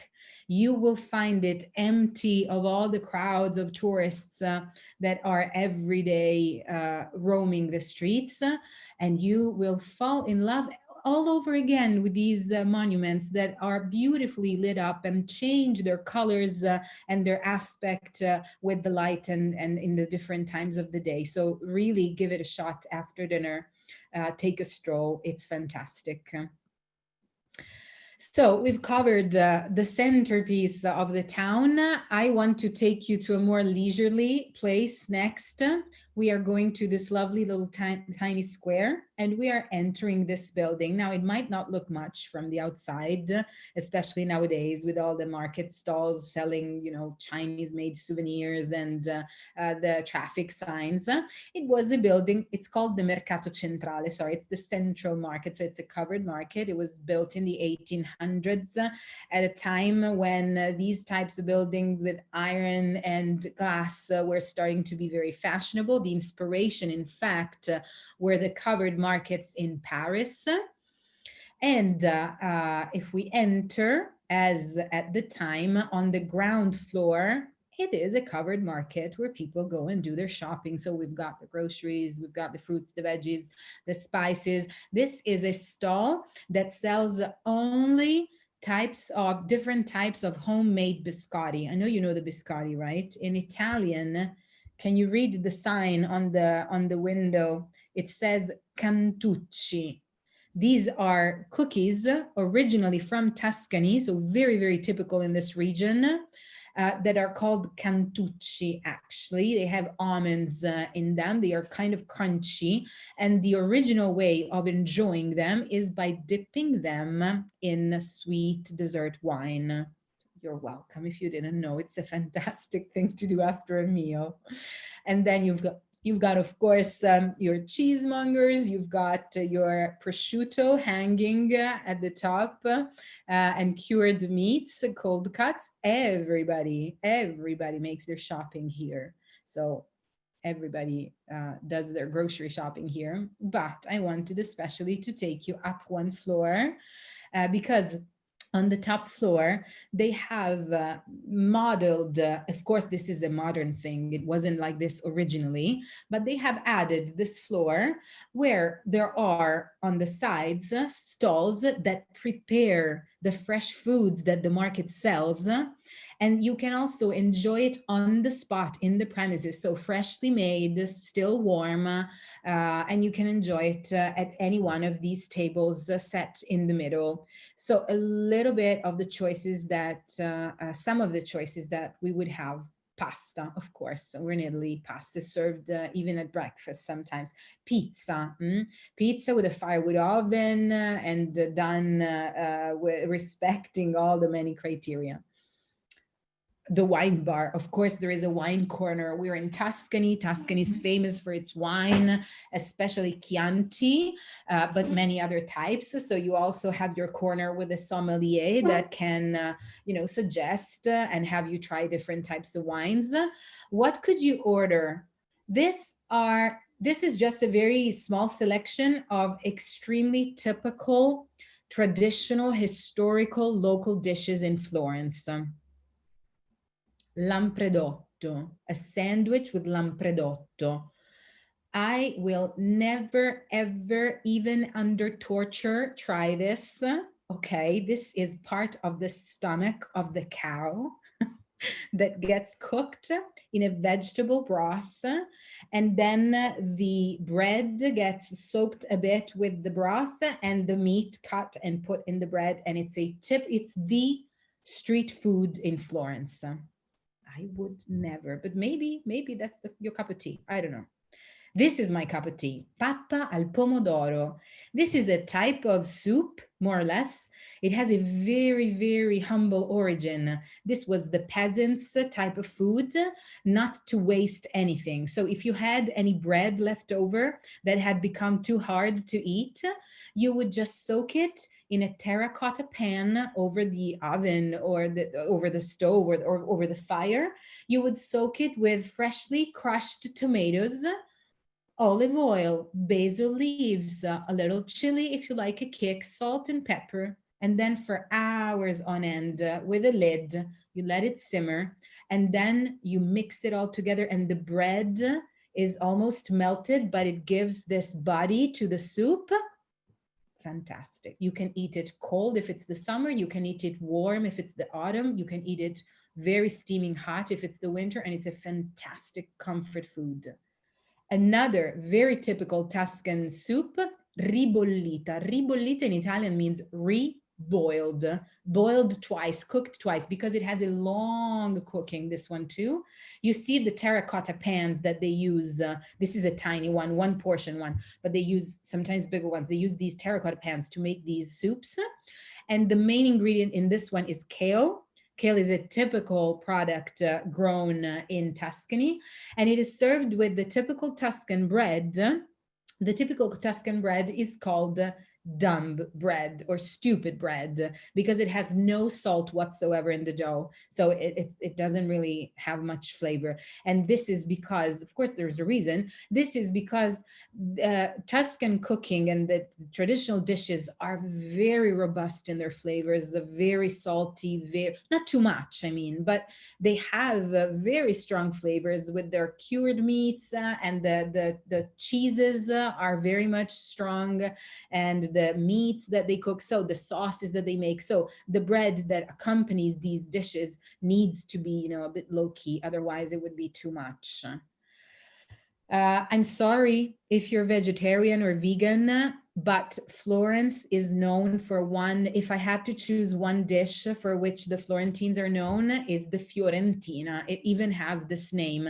The Florentine steak is, of course, it comes from a certain type of animal, a certain type of cut of meat, and cooked in a certain way. You see, it needs to be still mooing when they bring you the steak to the table. If you ask to cook it even like 10 seconds more than this, they will do it, because they do it, but they will judge you so much. They will not be happy with you in any restaurant or tavern or whatever. They like it like this, again, mooing. We can cap it all off with some sweets. And of course, because we're in Florence, we're going to have another gelato. Maybe you know that gelato apparently was invented in Florence during Renaissance times at the court of the Medici family as a dessert for important guests, by, flavoring ice with fruit syrups and fresh fruits. So they say this is how gelato was invented in Florence. So gelato parlors everywhere in Italy in general, but in Florence especially, and it's really, really good. One last thing about the market, they also have a cooking school. It's a tiny little place, so I think it's a nice idea, to learn to cook the typical dishes of a place that you visit for leisure. So maybe next time you're in Florence, you might like to book it for a little cooking class, Italian cooking class. Now I'm showing you this place before we leave the market, because this is what markets looked like in the Renaissance times. This is called the loggia. Loggia is the type of shape that the place has of the new market, Mercato Nuovo. So it was a covered up space, but opened on the sides with all these arches so that the vendors and sellers could place their stalls within the arches. They still do, as you can see. Nowadays, it's mostly souvenirs. So it's not an actual market for locals anymore. And we are interested in this also because on one of the sides, you will find this fountain, and you will see a line of people in front of it. Usually it's a place that tourists visit because there are two rituals linked to this fountain. It is called the Fountain of the Piglet, in Italian porcellino, even though We can all tell it's not a piglet, it's a boar. But in front of it, when it was originally placed in the loggia, the shop in front of it was called Of the Piglet. And so the name was given also to the fountain. Now, the rituals will grant your wishes to come true, apparently, and also that you will come back to Florence. So if you want to come back to Florence, why not give it a try? You know, you never know if it's then true.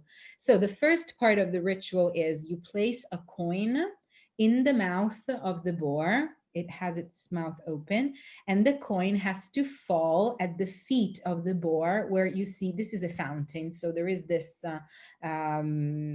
depression with this grate, and the coin has to fall within the grate. If it falls into the grate, then the ritual has been successful. Otherwise, you have to redo it.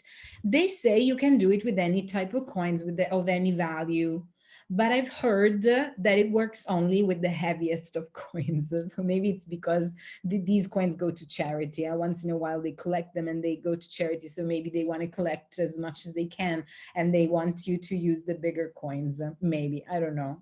The other part of the ritual involves caressing the snout of the beast, and this is also the reason why it is so shiny. The rest of it, it's made in bronze, so the rest of it is oxidized, but this part, the snout, is always polished shiny because of all the thousands of hands that every day go and touch the statue.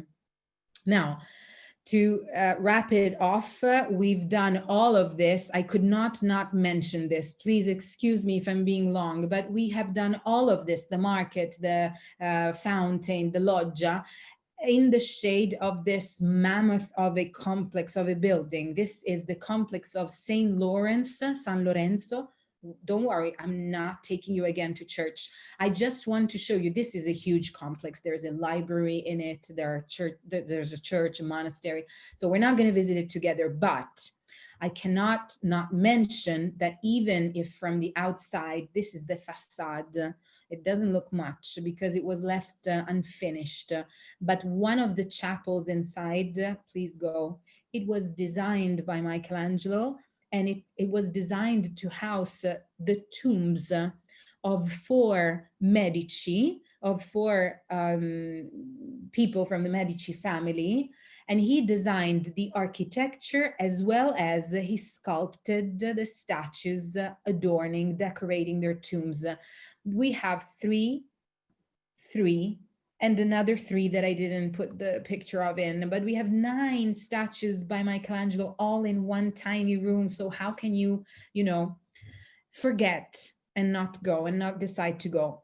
It's a suggestion. I would go. I would strongly suggest it. So we move towards the end of our walking tour and we visit the last 3 spots. We are going to also cross the river together. We start with this square. We are still on this side of the river, on the right bank. This is a square, Piazza della Signoria. Now, Signoria is the name of the type of government. And it is something that started happening in Renaissance times. Signoria, signore, is the lord of a place, the ruler of a place. So we went from cities that were administered more or less as republics and with democratic processes, affiliated either to the emperor or the pope, we are in the Middle Ages, to cities that were in the hands of few powerful people, very often just the one ruler or the family that ruled the place. So the Medici family, for instance, they were the lords of Florence for centuries. So a signoria means that. The square was given this name because this palace that we see, Palazzo Vecchio, oh sorry, I went one too many, was the seat of the government of the city, even before this type of government, even when the Florence was still a free city. The square is designed in a very odd L type of shape because at a time when the city was not ruled by few powerful people, but it had a sort of democratic government in the Middle Ages, the government of the city decided that a couple of families were becoming a little too powerful, a little too rich, and they decided to destroy their buildings, their homes, to make them understand that we are stopping you here because you are gaining too much power. And they completely erased a couple of blocks that opened up this space. So they decided to make it the main square where they built this palace, Palazzo Vecchio, the old palace. I'm going to explain why in a second it's the old palace. It is an early Renaissance building. The tower that you see was a pre-existing medieval tower. So it is one of the very few left in Florence from the time when the city looked like the one we visited before, the San Gimignano. This one, instead of being just knocked down, the architect of this palace decided, you know what, I'm just going to include it into my new palace. And it became the clock tower of this square. It looks a little bit defensive as an architecture, doesn't it? Because we are at a time when government, the people making up government lived in this palace and might have had to be defended by invaders and attackers. Nowadays, it is City Hall. So the mayor works out of this building, the government of the city, and also it houses several museums. But we're more interested in what's outside of the palace, right in front of its door. Maybe you can tell what I'm going to show you now. This is just the shadow of this guy here, David by Michelangelo. As for any other work of art in Florence that was displayed in the outdoor, this is a copy.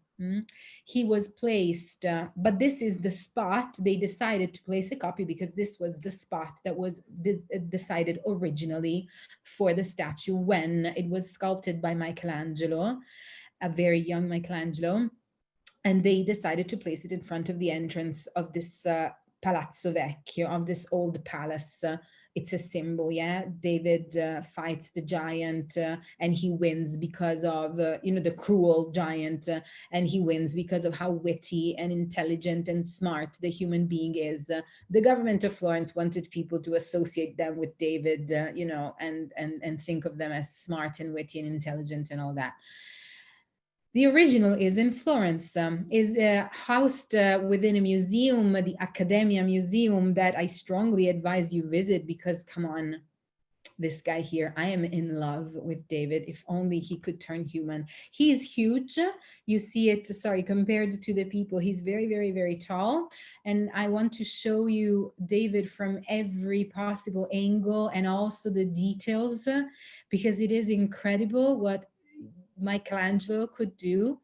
There's no defect. There's nothing, no blemish, nothing. This guy is perfect. He even has the veins sculpted. I mean, look at the hand and the calves and the feet. It's gorgeous, gorgeous.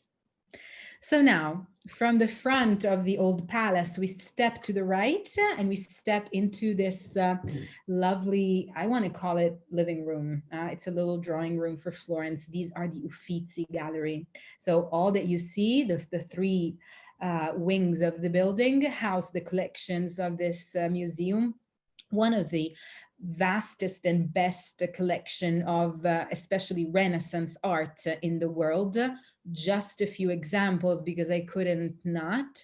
Botticelli with his Springtime and the Birth of Venus. He has a room that was very especially designed to house his works and was done 5 years ago. So or 4 years ago, very, very recently.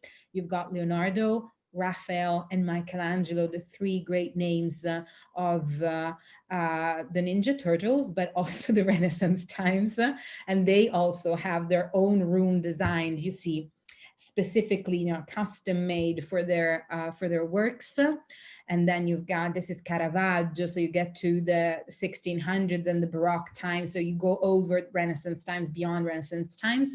And there is also a fantastic collection of ancient statues, Greek and Roman statues that was the property of the Medici family. They had put together this incredible collection and it is now on display in the corridors of the Uffizi Gallery. We step out. I know I'm going fast. I know I'm going fast, but this was the only way of covering as much as I could. So we step outside. We are on the other side of the Uffizi, not in the square anymore. And we arrive at the water of the river. We need to cross it and we need to choose which bridge to use because there are so many in Florence. We're going to use the most beautiful one, of course, Ponte Vecchio. Ponte Vecchio as Palazzo Vecchio. Vecchio means old. So this is the old bridge, simply the old bridge. But it is actually true. This is the oldest bridge that there is in Florence. It was also the very first one ever built to cross the Arno River by the Romans. Remember, in 59 BCE, when they first came to this place. Of course, the structure that we have today, it's not the first ever built, but still, the part made in stone, the arches of the bridge that we have today, they were built in 1345. So the guy is old. It's yes. And then the buildings were added in later times. It is also a very solid, durable bridge. He is the only bridge in Florence to survive what later was known as the Night of the Bridges between the 4th and the 5th of August 1944. Florence was at the time occupied by German forces, retreating because the Allies had already liberated half the Italian peninsula coming from the south. So they were arriving. And during that night, the Nazis detonated mines to blow up all the other bridges, every other bridge. And because they decided to save the Ponte Vecchio, they also decided to destroy every building at its sides. So at both ends of the bridge, they completely opened up the banks of the river to be able to better control, of course, the accesses to the bridge. So imagine, we have testimonies of people who recorded them and were recorded telling this story. It's a time when people knew what was coming. There had been notices hung on the walls of the city. Don't go out, stay in your homes, don't go out tonight. People that were living in the buildings on the banks of the river were evicted and left homeless.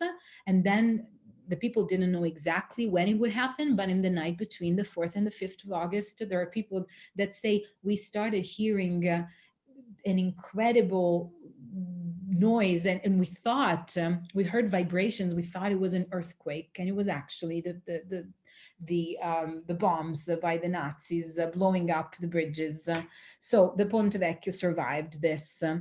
Nowadays, if you step onto the Ponte Vecchio, it looks like this. It doesn't look like you're on a bridge at all. It looks like you're just walking down any other road in the city because both its sides are lined with buildings. This is what remains nowadays, but in the Middle Ages, more or less every bridge looked like this. It was typical to line them up with buildings. Nowadays, all these buildings have shops on the ground floor, and all these shops are goldsmiths. So jewelry shops all the way. It is lovely to peek into the shops, even if you don't want to enter one at the risk, of maxing up your credit card. My suggestion is to peek through the window because, of course, given they are on the bridge, the opposite side has a window overlooking the water and the other bridges and the banks of the river. And so it has a lovely, lovely view. They are high-end, of course, jewelry shops. So they are also set up very nicely. Again, surprise, surprise, my suggestion is to visit at night, but this time there is a practical reason, or one more reason than usual, not just because it's lovely lit up at night, but also because it's the only chance you get to see the fronts of the shops and this system that still they retain from the Middle Ages and the Renaissance times of closing up their windows with the wooden shutters. And you can see it again only when they are closed off. The bridge sometimes is used as a canvas. This happens if you ever visit Florence in the wintertime during the Christmas holidays. The city holds a light festival, and so several monuments get used to project these effects, these lighting effects. The one that I'm showing you was it's themed. The festival is themed every year. The one that I'm showing you was themed as a commemoration of as a homage to Leonardo, and so the bridge was used to show some of his best known works. So this must be really, I've never seen it myself, but it must be really something. And the suggestion, if you're visiting in the summer, is to be there on the 24th of June, the day of the patron saint of Florence, Saint John the Baptist. They celebrated by having spectacular fireworks shows all over the city, but it is fantastic to get onto another bridge. You need to get there early enough before the crowds get there, so 6-ish, 7-ish, and then you get bored for a couple hours, and then the fireworks start and you get to see them over the Ponte Vecchio, and it's a fantastic light show. And if you do that, you will be part of a very old tradition of firework displays for the feast of St. John. This painting is a painting from the 1500s, at the time of the Medici, that invested a lot of money as rulers of the city, invested a lot of money to pay some technicians to create these flying machines that would create sparkles in the sky and fireworks. And so this is something that happened already in the Middle Ages or the Renaissance times. And we see it here in another painting done along the bridge. So you would be part of a very old tradition. That's a nice thought. But wherever you see them from, the fireworks of the day of St. John are fantastic, wherever you are in Florence. Now, we ideally arrived at the end of the Ponte Vecchio, so we are ready. We would be ready to step foot onto the left bank of the river. The left bank of the river is called Oltrarno, beyond the Arno, on the other side of the river Arno in the Florentine dialect. It is a little bit like the Rive Gauche in Paris, the left bank where the Latin Quarter is. So it's the bohemian, maybe we would say hipster nowadays, but chic place where a lot of locals still live, and it's a little bit untouched by tourism. So it is more authentic than other spots downtown in Florence. But before we go there, I wanted to have a little exercise together. Let's imagine we are this young guy here. Now, he is Cosimo I Medici. He lived in the 1500s, and he is the guy who squashed the Republic and became the Lord of Florence, the Duke of Florence. At his time, Florence became a duchy.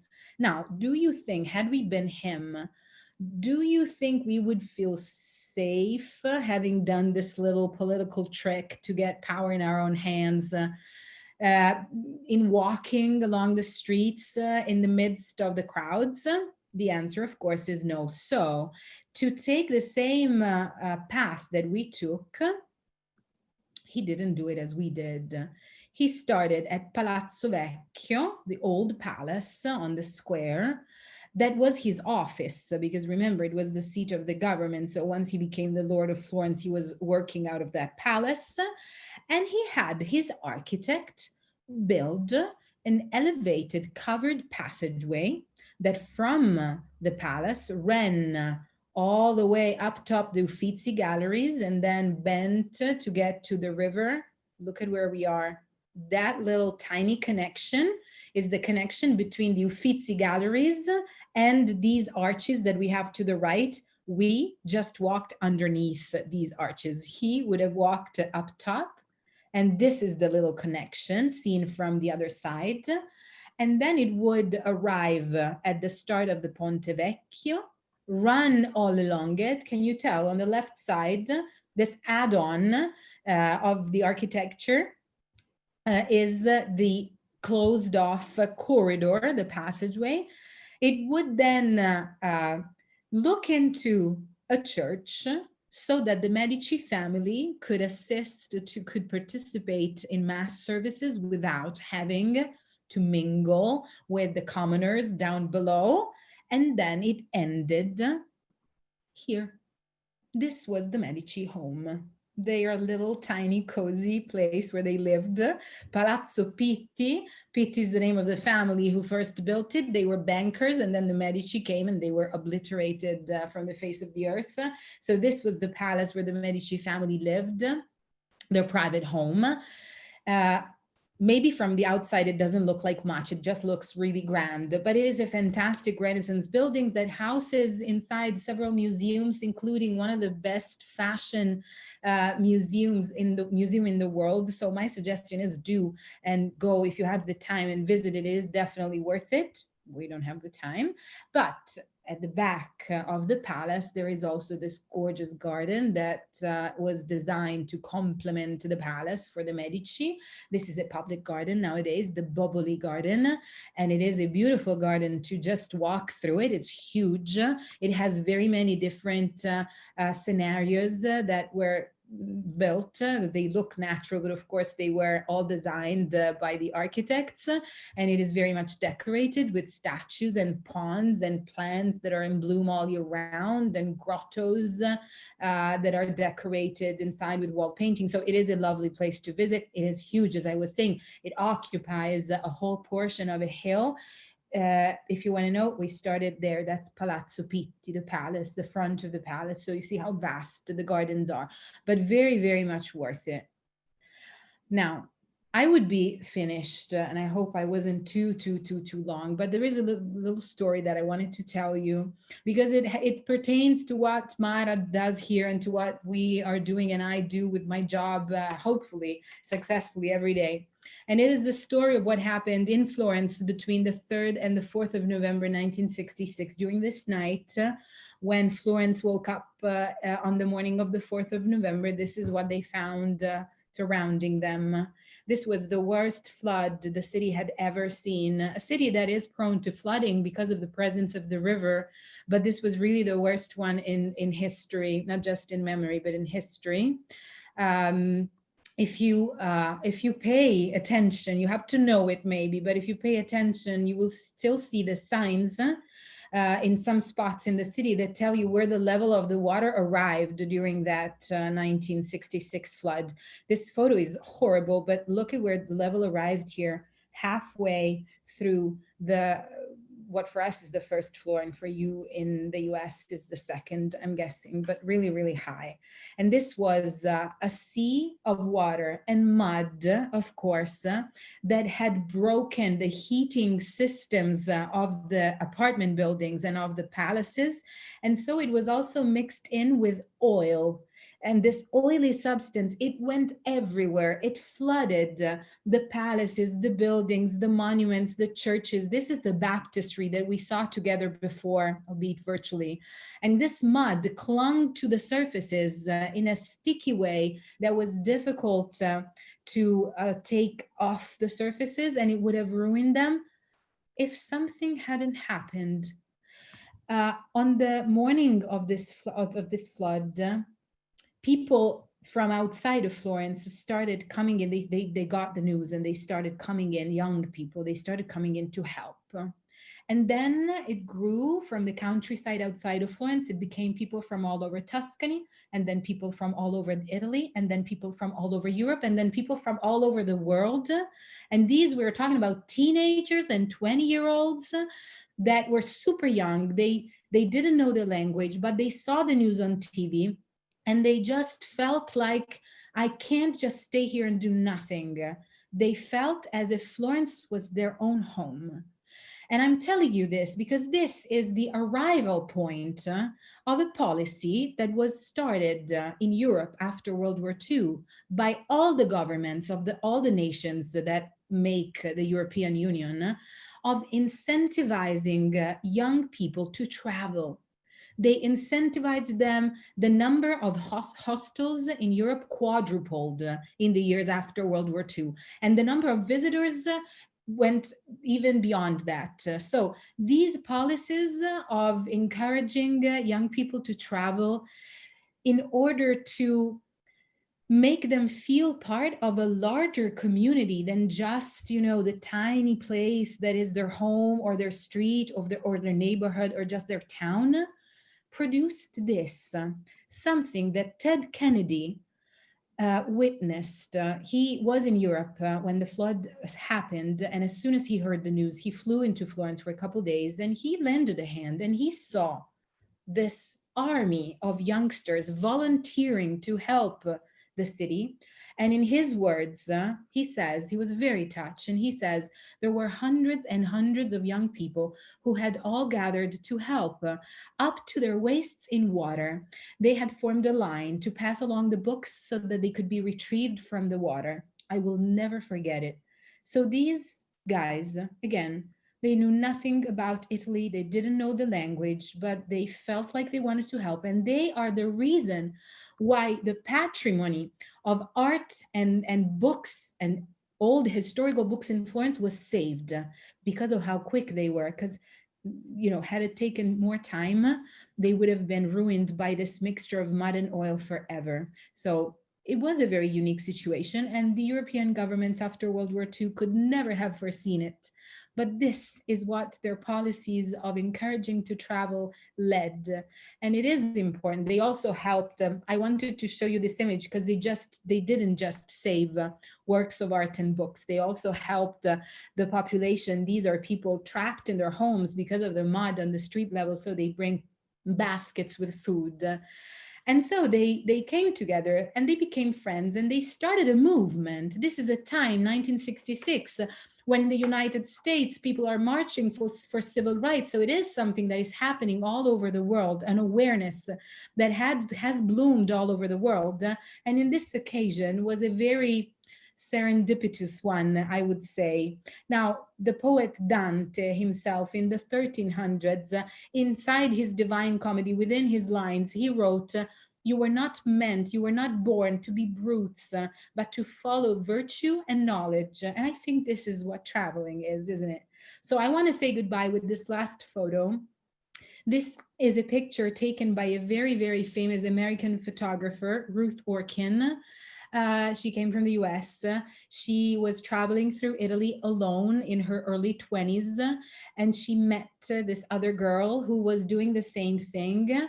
She was American too, and they spent a couple of days together. They joined forces because they were both alone tourists. And Ruth Orkin shot, of course, she was already a photographer. She shot many pictures that day, and this one became her most famous shot ever. And she took portraits of Alfred Hitchcock, Oliver Gardner, and, you know, superstars. But this one was the one that became the most famous shot by Ruth Orkin. She entitled it American Girl in Italy, and it was shot in 1951. But she included into a much larger project that she then published that was named Don't Be Afraid to Travel Alone. And I want this to be my goodbye to you as well. Thank you for your attention. Wow, that was awesome. I so appreciate it, and wait till you see all of the comments and questions that are coming in. I have always said I traveled a lot when I was in college because I was lucky enough to study abroad, and I always said that Florence was my favorite city ever. And I learned so much more today with Elena than I probably did in my whole college career when I was traveling. So I'm going to give Elena a minute to take a drink and start to read the questions that are coming in droves. We'll do our best to address as many as possible as they come in. And I could just say again that, you know, obviously Elena can do a physical tour with no problem and without a lot of research, but doing something like this takes a lot of time, effort. And although she loves doing it, we want to show our appreciation if we're able to. So please know that in the comments, there is a way to tip the tour director. And if you're unaware of that, you will get an email if you're on the Zoom call, which will have tipping information in it. And if you're on Facebook, I've also pinned a comment to the top of the chat as well. So Elena, are you ready to come back and do rapid fire Q&A? always always a fun part of the tour, but it does add a little personal flair, and it gives people some individual answers to questions they might have. I'm ready. I'm ready. I'm ready. Let's go. Let's Okay, see. so you go with the questions, and then I will try my best to keep up with you and delete them, and delete the duplicates if I can. Thank you. Okay, so first of all, Stephanie Mills, are there cats in Florence? Yes, there are cats in Florence, although I don't know if you're asking because you're a cat lady like me or because you're allergic to cats and you'd rather there not be. But if it's the first one, you might like to know that you find cats, especially in Rome, within the archaeological ruins, because, you know, they can be left alone without people harassing them every day like I would do. Patty Cameron, what is the climate like? So Florence has a continental, what they call a continental climate. So very extremely hot in the summer. All these bricks and the terracotta floors that you see, they emanate the heat back. So they retain it during the day and they emanate it. So very, very hot in the summer, very cold and rigid weather in the winter with the rain. It gets rainy in the winter. So, and sometimes snowy. So the best time, but this goes for every other place in Italy, is either the spring until the very late spring, or the fall, the early fall until mid-October, the end of October, to visit. If you have, I know not everybody has the possibility, but if you do, then if you can choose one of those two moments in the year, it will be perfect. Again, Patty, what are the major industries and the major employers? So for the city of Florence specifically, definitely tourism is the biggest industry. There are manufacturers, they are very, Tuscany in general is a very big producer of high quality silk and cashmere and wool products. So textiles is really, really big since the Middle Ages. And then, of course, there's agriculture, the third sector and services, and all of that. Banking is also very big in Tuscany. And again, it comes from a very, very long tradition started in the Renaissance times. Jennifer Stauffer, why is the chocolate wine only good from Tuscany? I don't know what the chocolate wine is, Jennifer. I don't know if it's a wine that tastes like chocolate or if it's a chocolate that has some wine in it. And I don't know. I don't like much chocolate. So I know I'm weird, but Luis Romo, which is the best vineyard in Tuscany? This is very much subject to your own taste. I specifically don't like Chianti, for instance, but people rave about it. So it's very big, especially the Chianti Classico. So the older years, the older crops and bottles are particularly expensive and particularly exquisite, apparently. I like a wine that is called, I have to spell it out and I have to write it down if I have to spell it out. Morellino, Morellino, and then another word, DI, and then a third word, Scansano,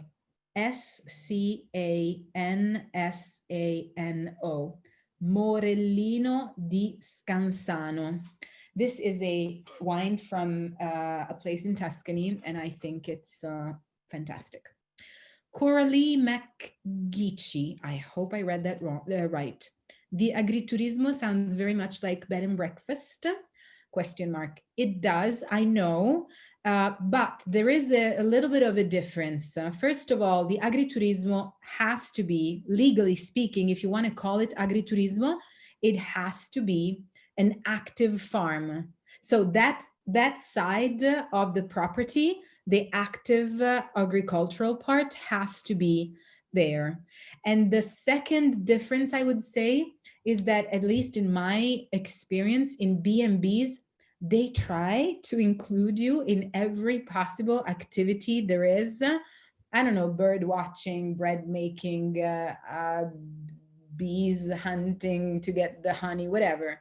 In the agriturismo, they're way more laid back, and it's a kind of place like a hotel. So for your meals and for your nights, you stay there, but for the rest, they can organize it for you, a little bit like a concierge service, if you want them to organize activities or excursions. Otherwise, you can be on your own and you can be left alone, which I very much appreciate on holiday. Deb Kaufman, do you typically need reservations for Agriturismo? Do you wing it? Is there a time of year that is more accommodating to winging it? So yes, Mara, sorry, leave the questions, especially if it's more than one, because otherwise I forget the other one. So yes, you need a reservation exactly as you would do for any other hotel. So don't wing it. If you want to wing it, then the best time would be either the springtime or the fall. In the summertime, or the winter, of course, if you go in the winter. In the summertime, Tuscany is an extremely touristic region, but really, really a lot. So don't wing it in the summer. You risk not finding a place to sleep.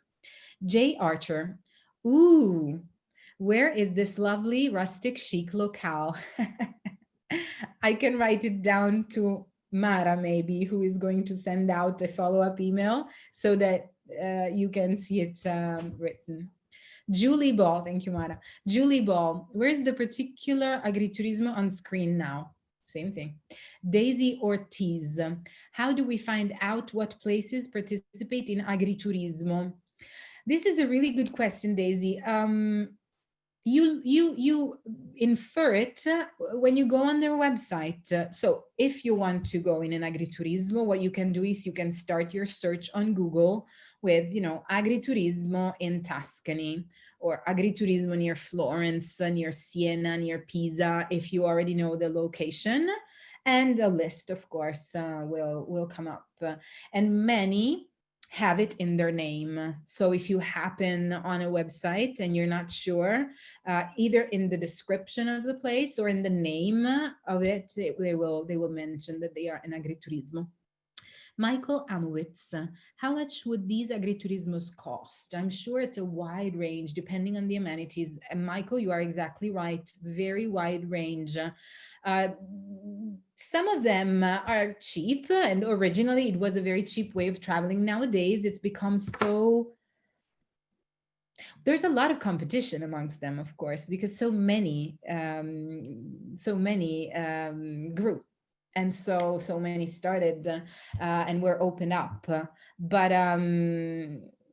they can be also quite expensive. Some of them are themed, so maybe there is one that has a spa because it's in a location that has thermal waters from underground. And so, of course, you pay also for that. It depends on the amenities that you want for your vacation. Anita Rogier, are the tall, skinny trees native to the region? They look strategically placed. Anita, well, they're not native to this region. They are cypress trees, and the cypress comes from Lebanon or Syria, more or less, originally speaking, but they are very typical in Tuscany. Yes, so you see them everywhere. They are placed, when they are placed in those straight lines on the sides of a road, they are definitely man-made, they are manicured, the type of nature. Amanda Stolzer, Elena, do you have any recommendations on how to go about planning a trip to Tuscany? Ideally, any sources to go through to rent a private home agriturismo location? As I said, look, the internet is your friend here. It takes time. And that is why when you ask, someone who does it as a job to organize, a tour operator or a planner of trips, they ask for payment because it's a long job to, go through all the properties and look up for even just, on Google Images. If you don't exactly know what a place looks like and you don't have the time to visit all the region, how do you choose where to go and where not to go?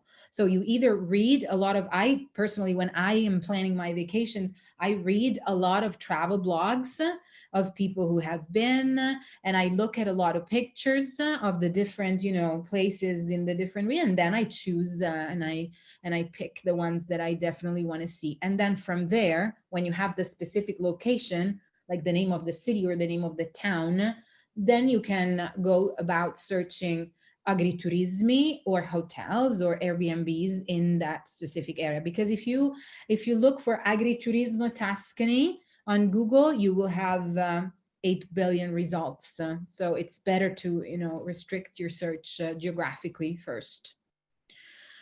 Ideally, any sources to go through.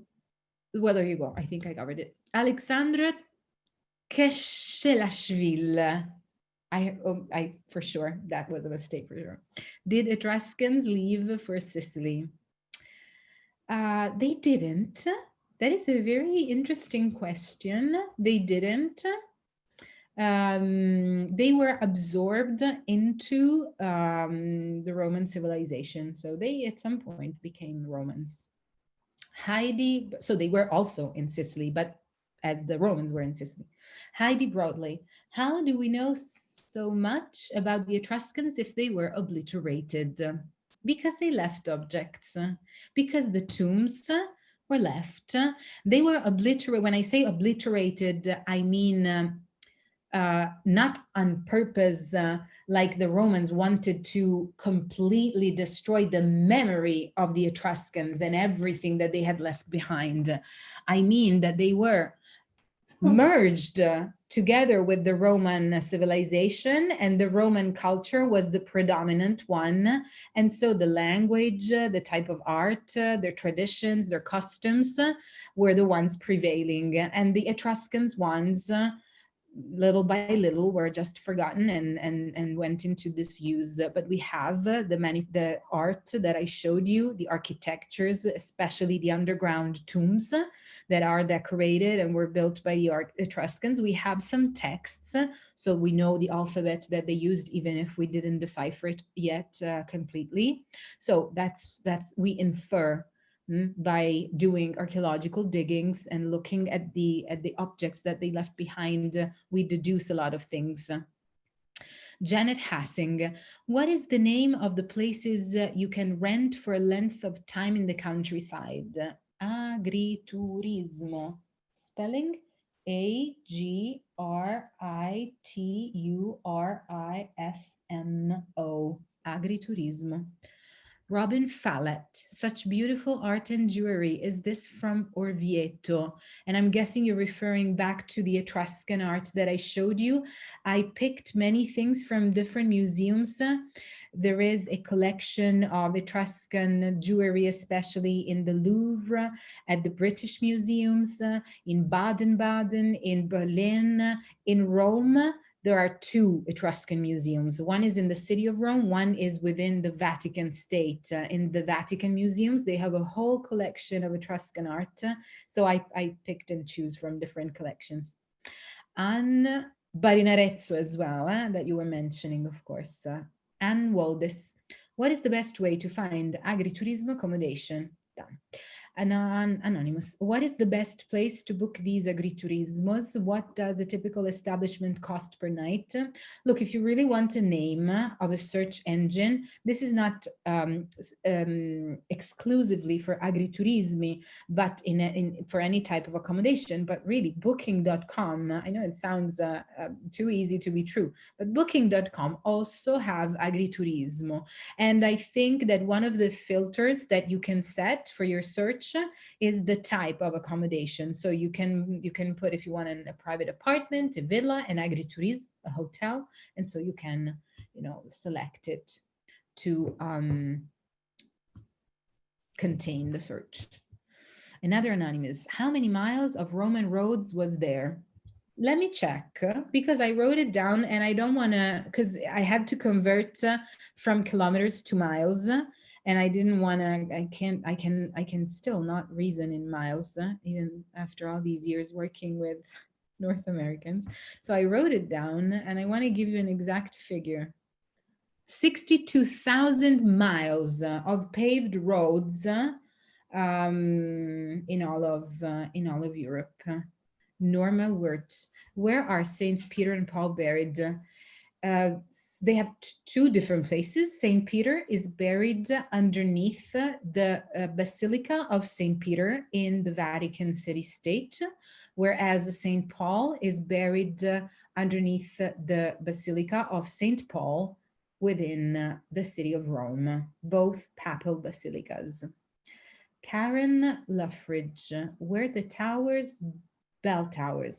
Are the ones in San Gimignano? No, they were homes. And today, this I didn't say, but it might be a nice suggestion for you guys.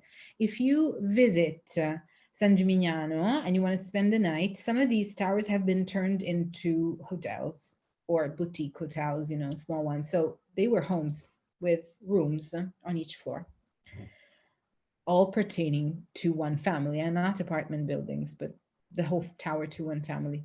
Elizabeth Connor, there's a little terracotta plate near the door of the gelato shop. Is that a historical item? Let me go back because I don't remember the plaque that you're referring to. That is that's the number of the building. So it's part of the address. It's not historical, no.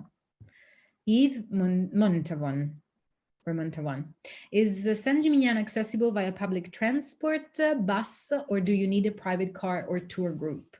You can, there is a public transport. Buses go there. There's no station, of course, but there is a public connection through buses, yes.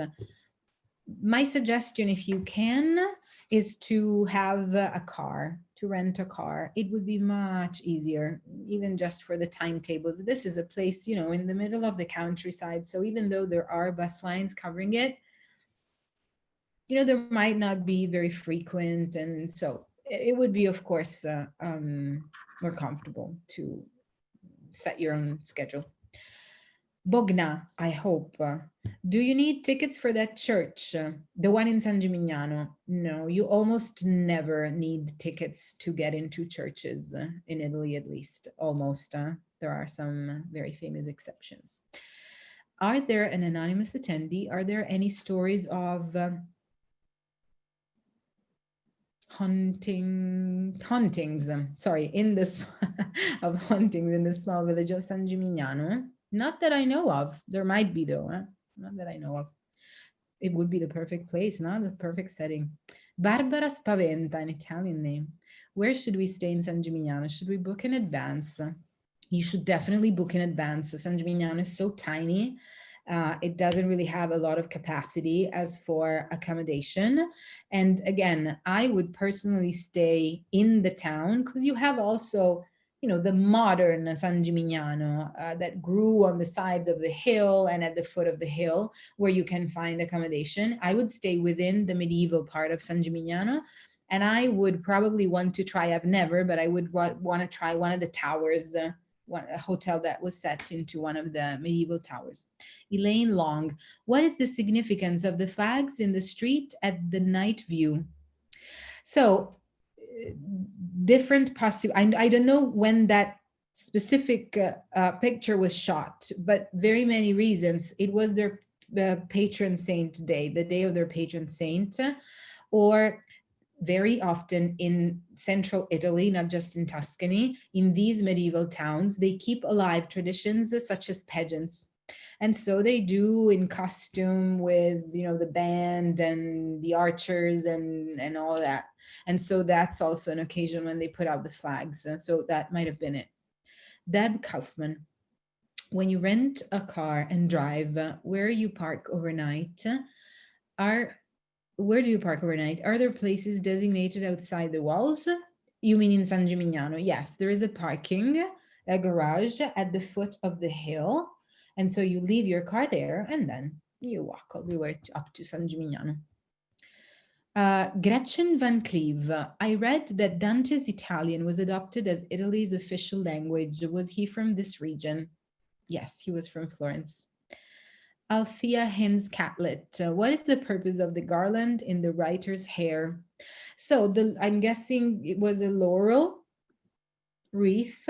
I need to go back and look because I don't remember, but I'm guessing that's what you're referring to. And that is a tradition that comes from the ancient civilizations when the laurel,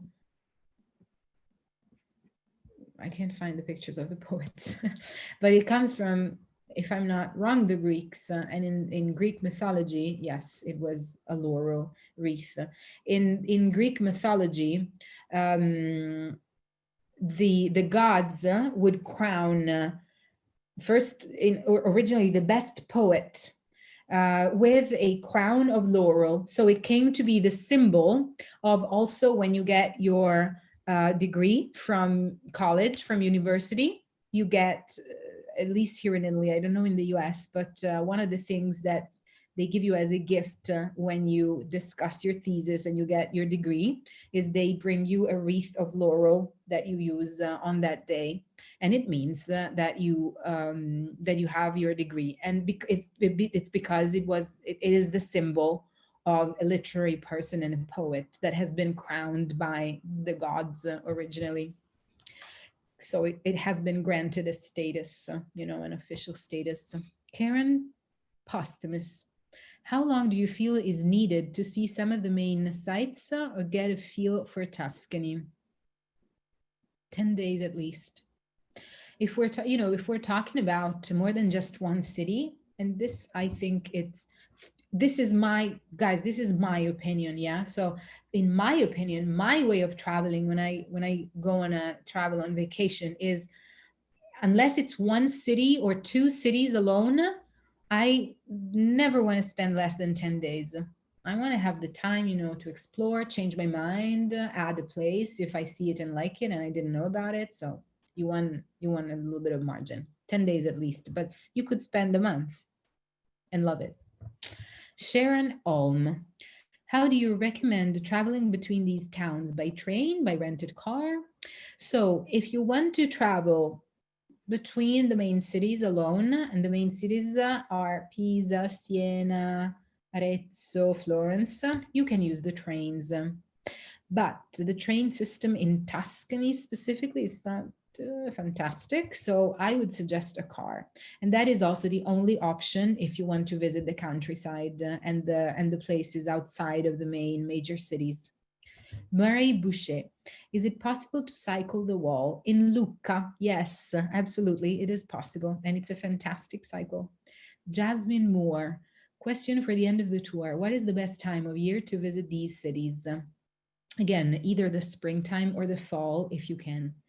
Gail Crawford. Were you aware that the Etruscans invented the arch that the Romans take credit for? I wasn't, Gail, and I can easily believe it. I think it's probably not the only thing. I have a feel, not that I know it exactly, but I have a feel that is not the only thing that the Romans took credit for, but that was actually the merit of the Etruscans. Cynthia Lawless. Is there no crime or poverty in these areas? In Tuscany, there is crime, yes. Average crime rates, as for other places in Western countries. And of course, in the cities more than in the countryside, but the ratio is the same as for France, I'm guessing, and Spain, not very much different. Poverty, yes, but hey, we're in Italy and it's the 21st century, so poverty, yes, but not many people are below the poverty line in Italy nowadays. After this year of COVID, things might be changed. Kay Goforth. What kind of access do the towers in Florence have? The stairs, or is there accommodation for folks with bad knees? I'm afraid, Kay, it's only stairs. But it would be worth checking out their website. The website of the Duomo. You want to look it up online with this name, Duomo, the Duomo of Florence. And on their website, they have all types of information. I never had to ask, so I don't know the specific information. There might be a way, a lift maybe, but again, I'm not sure. So, but on their website, they have all, it's very well done. Crisanto Carrasco, another Italian name. Did Firenze came from the word Florentia? Absolutely, yes. Martha Gardner. When I went on a tour to Florence, we visited the old city.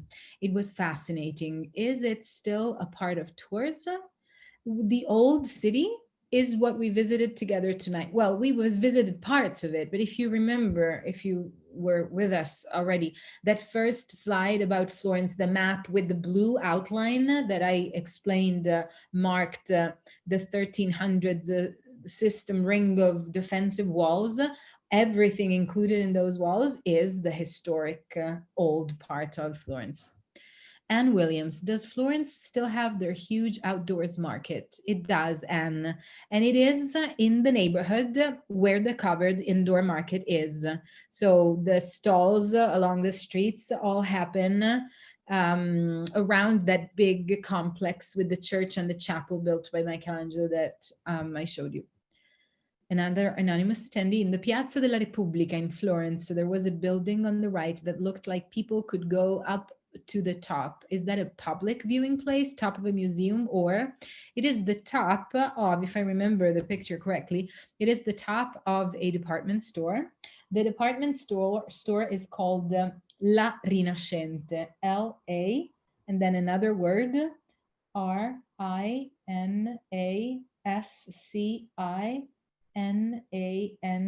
It's a long one. I'll spell it again. Rinascente. La Rinascente. It's a department store that you find also in Rome and in Milan and in other places in Italy. And they have a terrace, a panoramic terrace that you can get on top of. Catherine Ratasep. Grazie mille, Elena. As an Italian, what is your favorite city? I love Florence, actually. This is true. I'm not saying this just because tonight we talk about Florence, because when we did Rome and they asked me, I said I don't like Rome much. So I do love Florence, especially doing my job, because it's such an easy city, you know, even if it's always very, very crowded and it's very, very hot in the summer when I usually are there with my clients.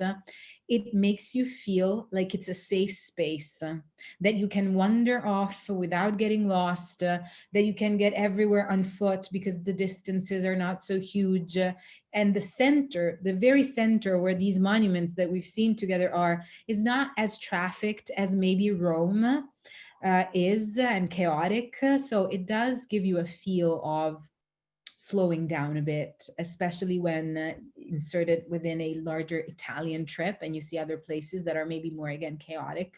Florence gives you this. So I love Florence very much. And then my personal favorite, and it's a whole region, not just a city, but it's Sicily down south. Sicily is in my heart. It's incredible. No words. Another anonymous, if you have only the time and strength to climb one place, would you recommend climbing the bell tower or the dome? That is a very good question that I don't have the answer to, because it really depends. And that's why I wanted to show you both and to give you both perspectives. Personally, oh my God, I think I would climb them both. No, but if I had to choose, I would probably climb the dome. Yeah. If you are driving to visit these cathedrals, where do visitors park their car? Is there public parking? I don't see many vehicles in these photos. And this is because it's true. And this is because within the historic center, if there is one in any Italian city, traffic is very strictly regulated. So you will see basically only cabs within the historic center of Florence. Only who lives within the borders of the historic center can drive inside the historic center. Everybody else, they need to park their car somewhere. So there are some garages, some private parking spaces that you pay for. You know, at the entrances, at the very limits of the historic center, they are very expensive. So my suggestion would be to not have a car in Florence. So if you want to do a countryside portion, visiting the small medieval hamlets and using an agriturismo to do your excursions in nature, then for that portion of the trip, I would definitely suggest renting out a car because it's easier and many places are not connected by public transport. But once you get to a city like Florence, give the car back and then you can just go on foot or use public transportation within the city limits. Rhonda Burns, is the baptistry still used for baptisms? How often are there services in the cathedral? The baptistry is still used, and the cathedral is used daily, more than once. You have all the regular services of any other church. Meg Crockett, I thought from either being there or looking at books that the white and black in the cathedral were white and dark green. Am I way wrong? Meg, so in Florence, in the cathedral, it's green. And also in the baptistry, it's dark green and white, and in the cathedral also red or pinkish marble. In some other places in Tuscany, like where we saw in San Gimignano, the interior of their main church, but also the cathedral in Siena, and some decorations in Pisa, that's black and white. So both. Jill Doherty, how easy is it to find gluten-free pastas? Nowadays, Jill, you find it very easily. Yeah. Althea Hins Cutlet again. I heard that American pizza is nothing like pizza in Italy. What is the difference? Do you have 7 or 8 hours? There's a lot of differences. I would say there are, okay, let's say the main three.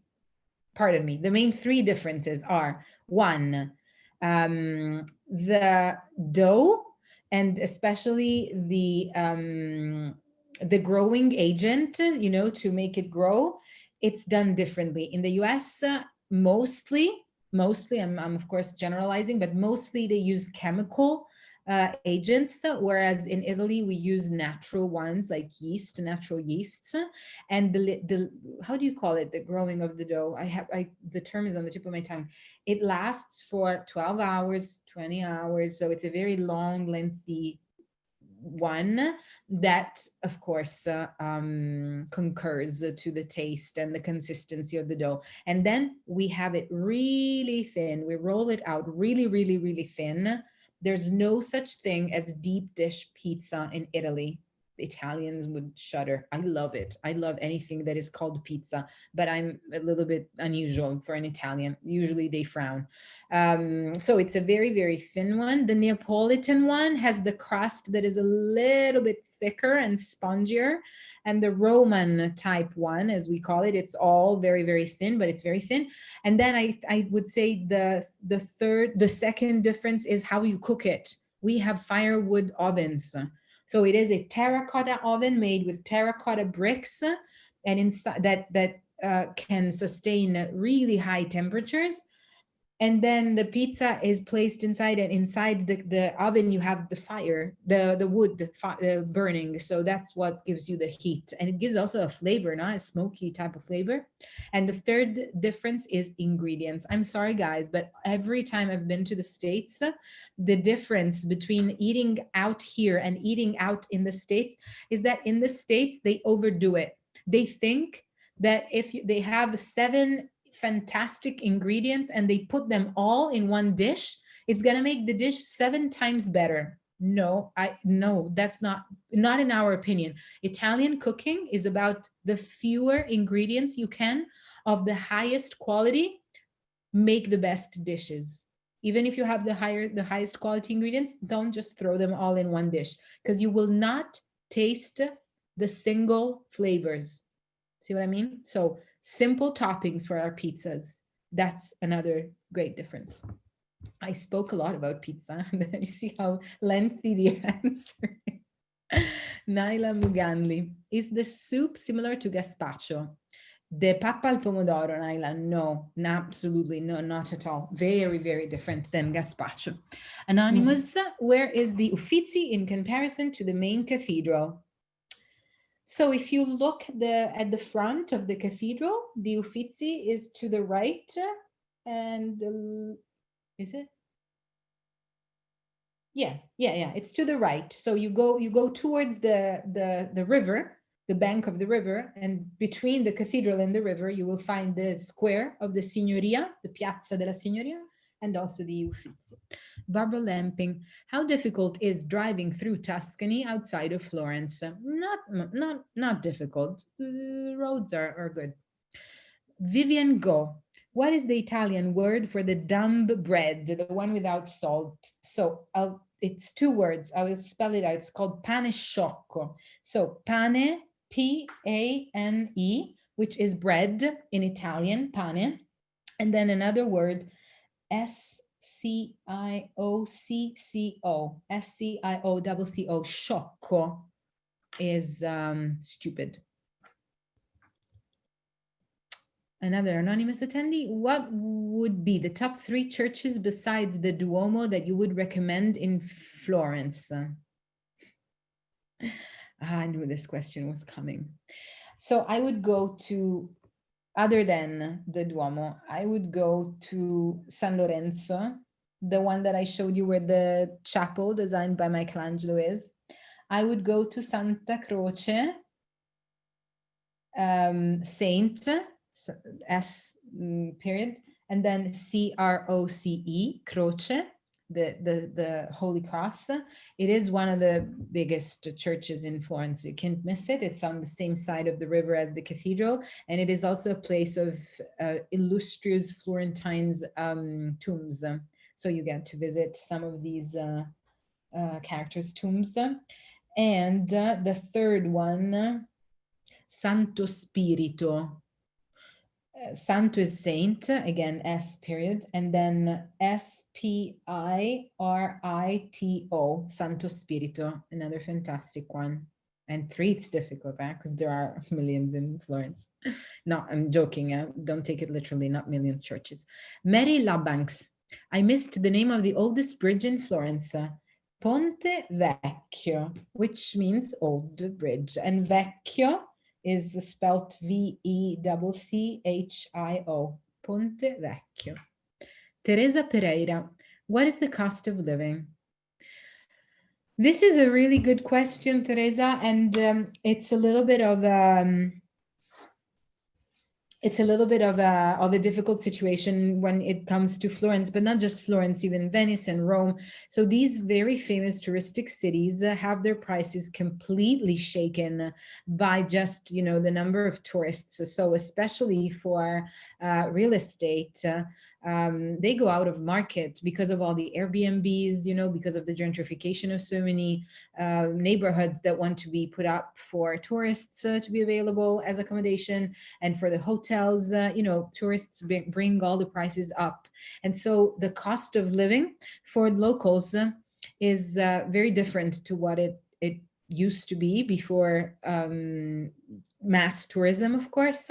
And it is nowadays very different if you change neighborhoods. So to live in Florence within the limits of the historical center where we visited, unaffordable. I would say unaffordable. So you have to, get further away from the cathedral, let's say the central part of the town. And the further away, the more further back you go, the less the cost of living will be. As for food, grocery shopping in Italy, it's not very expensive. So you can find food for very, very cheap, and you get really good. The thing is, the ratio, prices, quality, it's really high quality ingredients, fresh ingredients, non-processed food.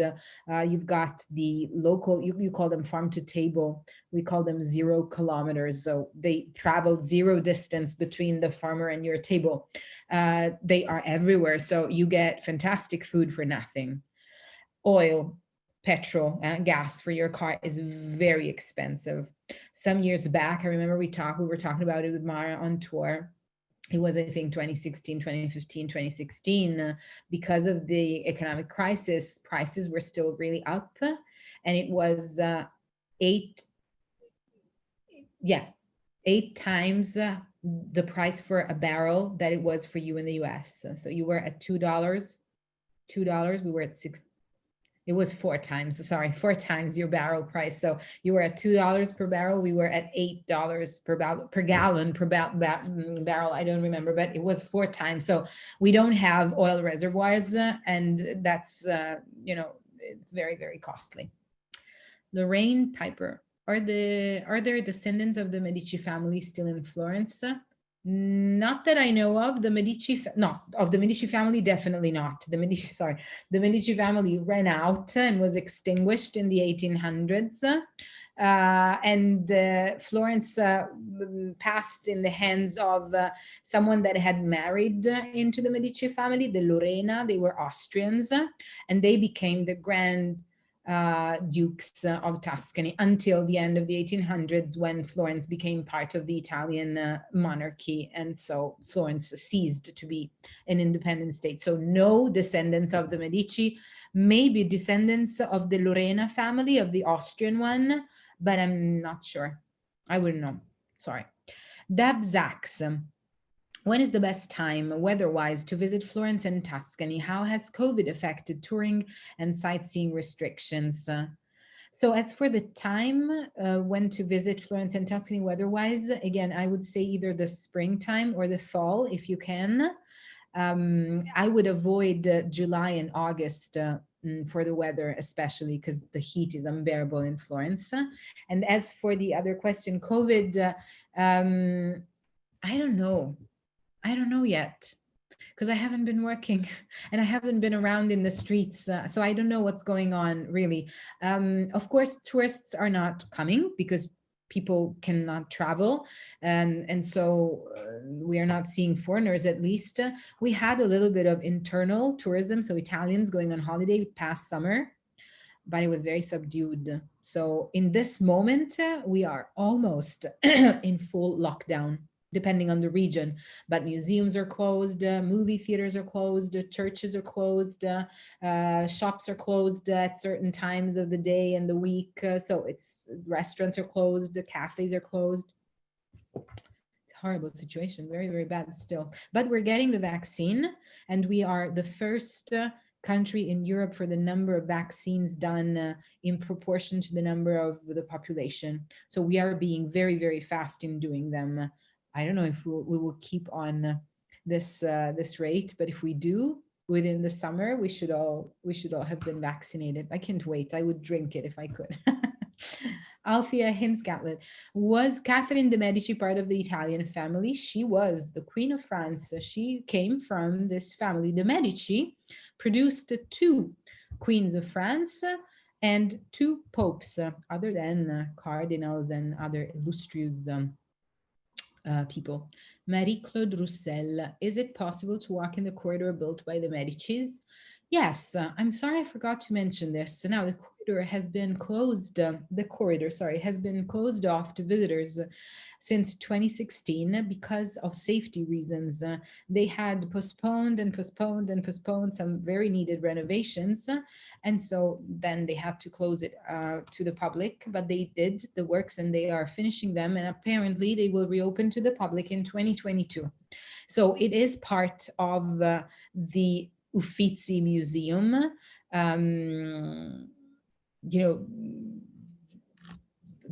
Administratively speaking, so the ticket, you buy it at the Uffizi counter, and it's going to be a special ticket with a specific entrance from the ground floor of the Uffizi Gallery, and you will be able to go through the corridor in one direction only, so you will end up in the palace at the end, in Palazzo Pitti, and some art will be on display in the corridor. So yeah, it will be visitable again. And the price, it was very low when it was open. It was like 5 or 10 euros to visit the corridor. So I hope they will keep the prices as low as they were before the renovations. Christine LeMay, where would you stay if you wanted to stay for a month? That's a good question. I would start looking online at you can start by looking at Airbnb for long stays. Sometimes they have deals for longer stays, and it is a private apartment. So you get, to cook your own meals, and you don't have to pay for every meal at the restaurant. You get your own home. I would also look up on booking.com, because sometimes they are a channel where owners put up ads for their own private apartments, a little bit like Airbnb, but not Airbnb. And other than that, you can look up, they have the English version of these websites. Okay, so there is one real estate website that I will mention that I'm sure has an English version of their website, and it's called Immobiliare. Immobiliare,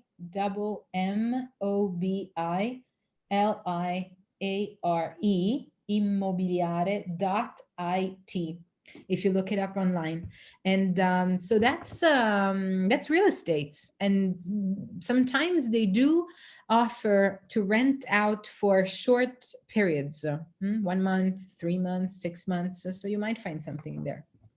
Karen Luffridge: does the Ponte Vecchio still have leather shop, etc. along it? No, the Ponte Vecchio, all the shops along the Ponte Vecchio are either jewelers and goldsmiths, or they sell silver.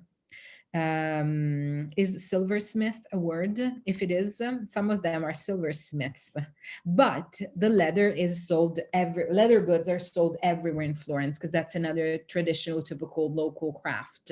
So you do find leather goods everywhere. Beware of, the knockoffs, because sometimes it looks like leather, it smells like leather, it feels like leather, it's plastic. So careful. Does it normally flood in November in Florence? No, it never floods in Florence. The floods were something of the past, luckily. I don't even know when the last flood was. Possibly the 1966. There are some years when it rains particularly heavily and for days on end. That's the thing. It's the days on end raining. That's the problem, not how heavy the rain is, more than how heavy the rain is. That you do have, the water in the river raising level, and becoming a little bit threatening, but nothing like what I showed you. That was exceptional. Barbara Wise: what happened to the bronze doors of the baptistry during the flood? They were ruined. They were restored afterwards. They could clean them. And that's when they decided to take them off their hinges and to take the panels out and to display them within the rooms of the Duomo Museum, and place copies within the frame of the door of the baptistry itself. But yes, they were tainted by this oily mud mixture until you could see the line. There are photos. If you're interested, you can find them online. There are photos of all the buildings, and sometimes the statues or the columns or the reliefs of buildings that have a line and are all dark underneath the line, and you can tell that that's the line where the mud arrived. Marcia Holbrook: we have an apartment booked for the 10th of April 10th to May 1st to 2021. Any information if Italy will be open to foreign tourists? I see there is an emergency order closing the country to the 1st of May. Any thoughts? Appreciated. Marcia: I'm sorry, but I have no certainties. I know that the state of emergency, officially speaking, has been extended in Italy by the government until the 5th of March. So not May. I would hold on to you will probably be, I'm hoping, refunded entirely if your trip cannot happen in those dates and you have to either postpone or cancel altogether. I really don't know what will happen in April. You might be able to come, so hold on to your tickets if you can, because you might be able to use them. I hope for you. Yeah. How far is Florence from the Mediterranean? An hour and a half, 2 hours driving, maybe. It's not too far from the coast. You've seen, maybe if you remember in the map of the region, Florence is towards the the inland part of Tuscany, but if you drive a couple hours, depending on traffic or on the road you use, you get to the coast. Barbara Morrison: please spell the last name of the photographer of American Girl in Italy. Yes, Ruth Orkin. Ruth, R-U-T-H, and the family name Orkin, O-R-K-I-N. Ruth Orkin. Deborah Lewis: excellent presentation. Thank you, Elena. Thank you, Deborah. How are the accommodations in Florence? Okay, this is an interpretable question, so I will interpret it in a way that allows me to tell you a couple things about accommodation, not just in Florence, but in Italy in general, and then especially in what we call art cities, so ancient, old cities like Florence that still have hotels, housed in Renaissance buildings that were built 500 years ago.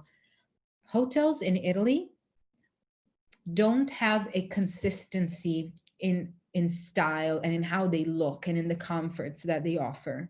So where in the US and maybe even in Australia and New Zealand and other parts of the world, you have consistency in the sense that maybe a double room measures 3 by 4. I'm just saying, and it measures 3 by 4 in Montana, in New South Wales, and in Toronto.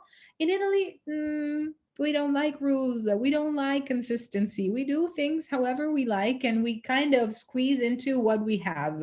So in Florence, a double room could be 3 by 4, but it could also be 1 by 1 if you are staying in a beautiful medieval or Renaissance building that had those rooms. And it is a historical landmark. You can't just adjust it to make the rooms bigger and wider. So, and this goes for your private bathroom in your room as well. It might be tiny, tiny and tight, your shower as well. And so it's going to be different than what you're used to if you have never been to Italy. It's going to be an adjustment, but it's also going to be an adventure.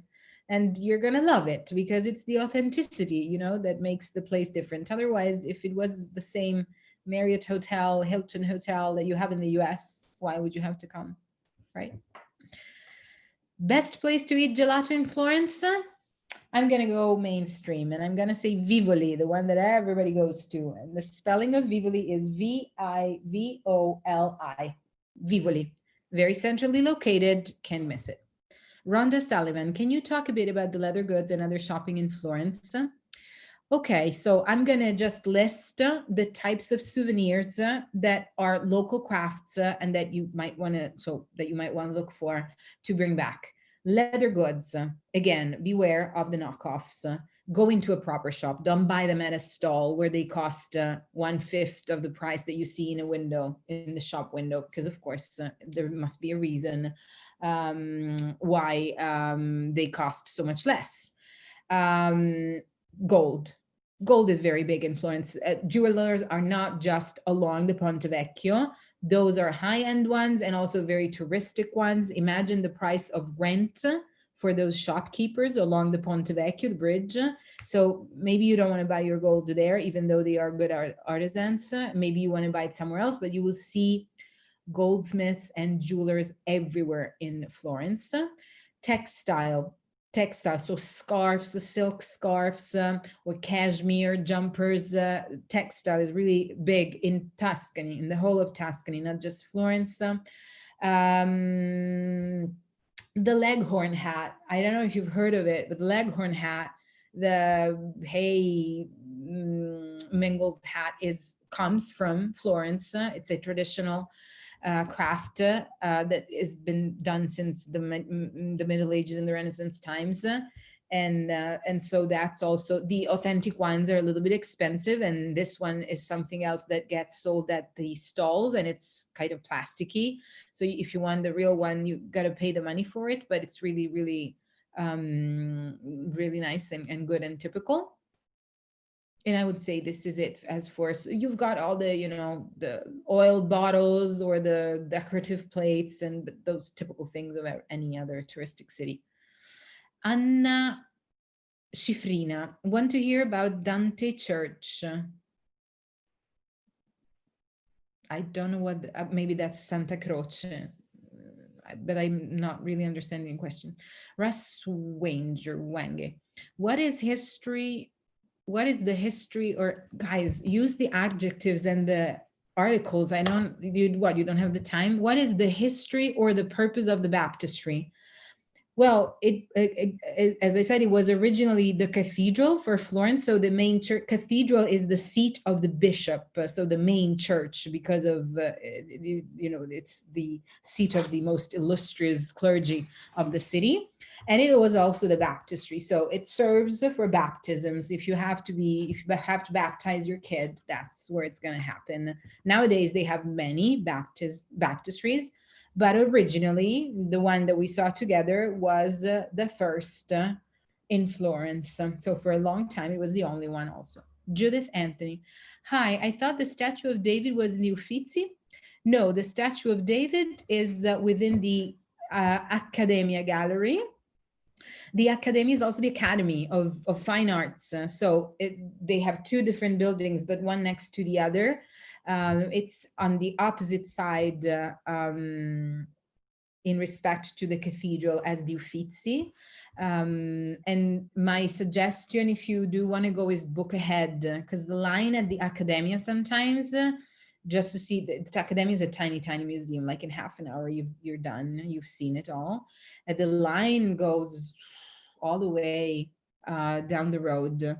It's the road where the Accademia is, it's a straight line from the side of the Duomo. So looking at the Duomo to the left, you keep walking and you get to the Accademia. So Academy is the name, the Gallery of the Academy, so it's easy to find. Christine LeMay. Cosimo seems to have issues with eyes on the painting. Was this the case? Not that I know, not that I know of, Christine. I think he's quite handsome. Jacqueline O'Neill, what is the best place to eat in Florence?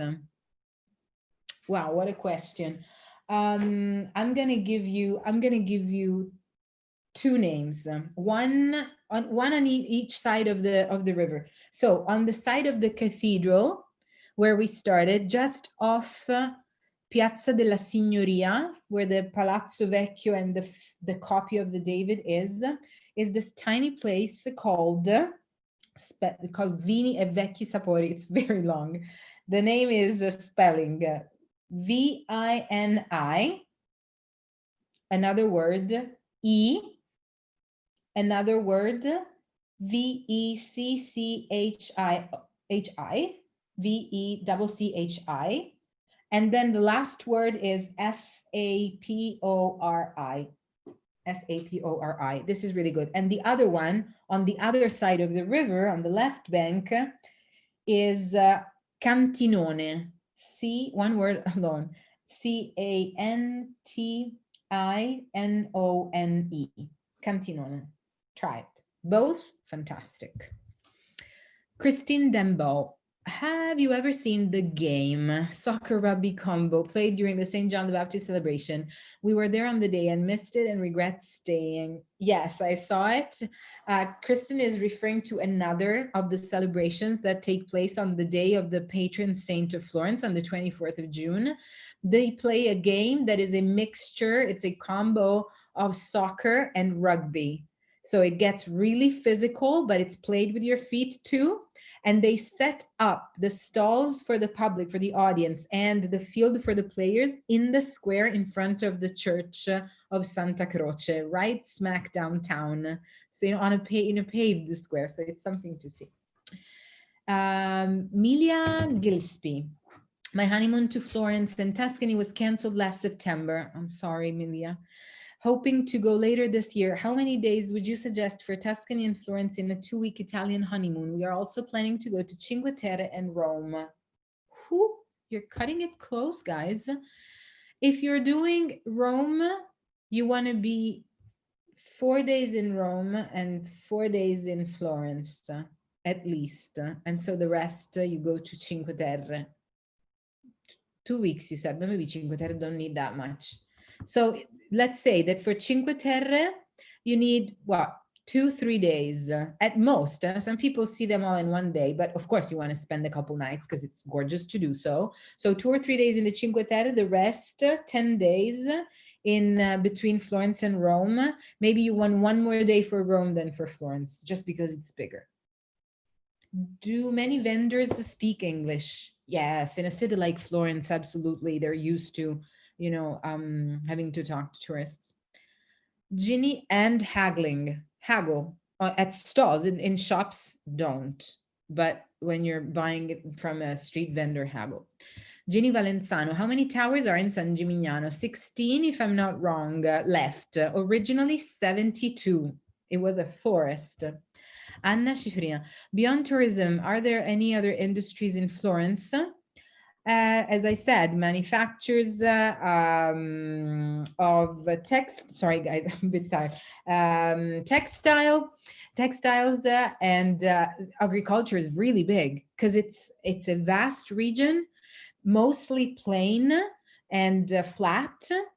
with no mountains other than the hills. So, for instance, the production and commerce of wine. I don't know what percentage it makes up for the revenue, the total, the gross income of Tuscany in a year, but a lot. So a lot of agricultural products, especially. And then the services. So the third sector, banking, for instance, is very big. Insurances, even though not the biggest region for insurances, but that too. And tourism is the biggest, I would say, the biggest industry in Tuscany. Cheney Sickle Jarvis, amazing virtual tour. Where is your favorite place in Florence to visit? The other side of the Arno.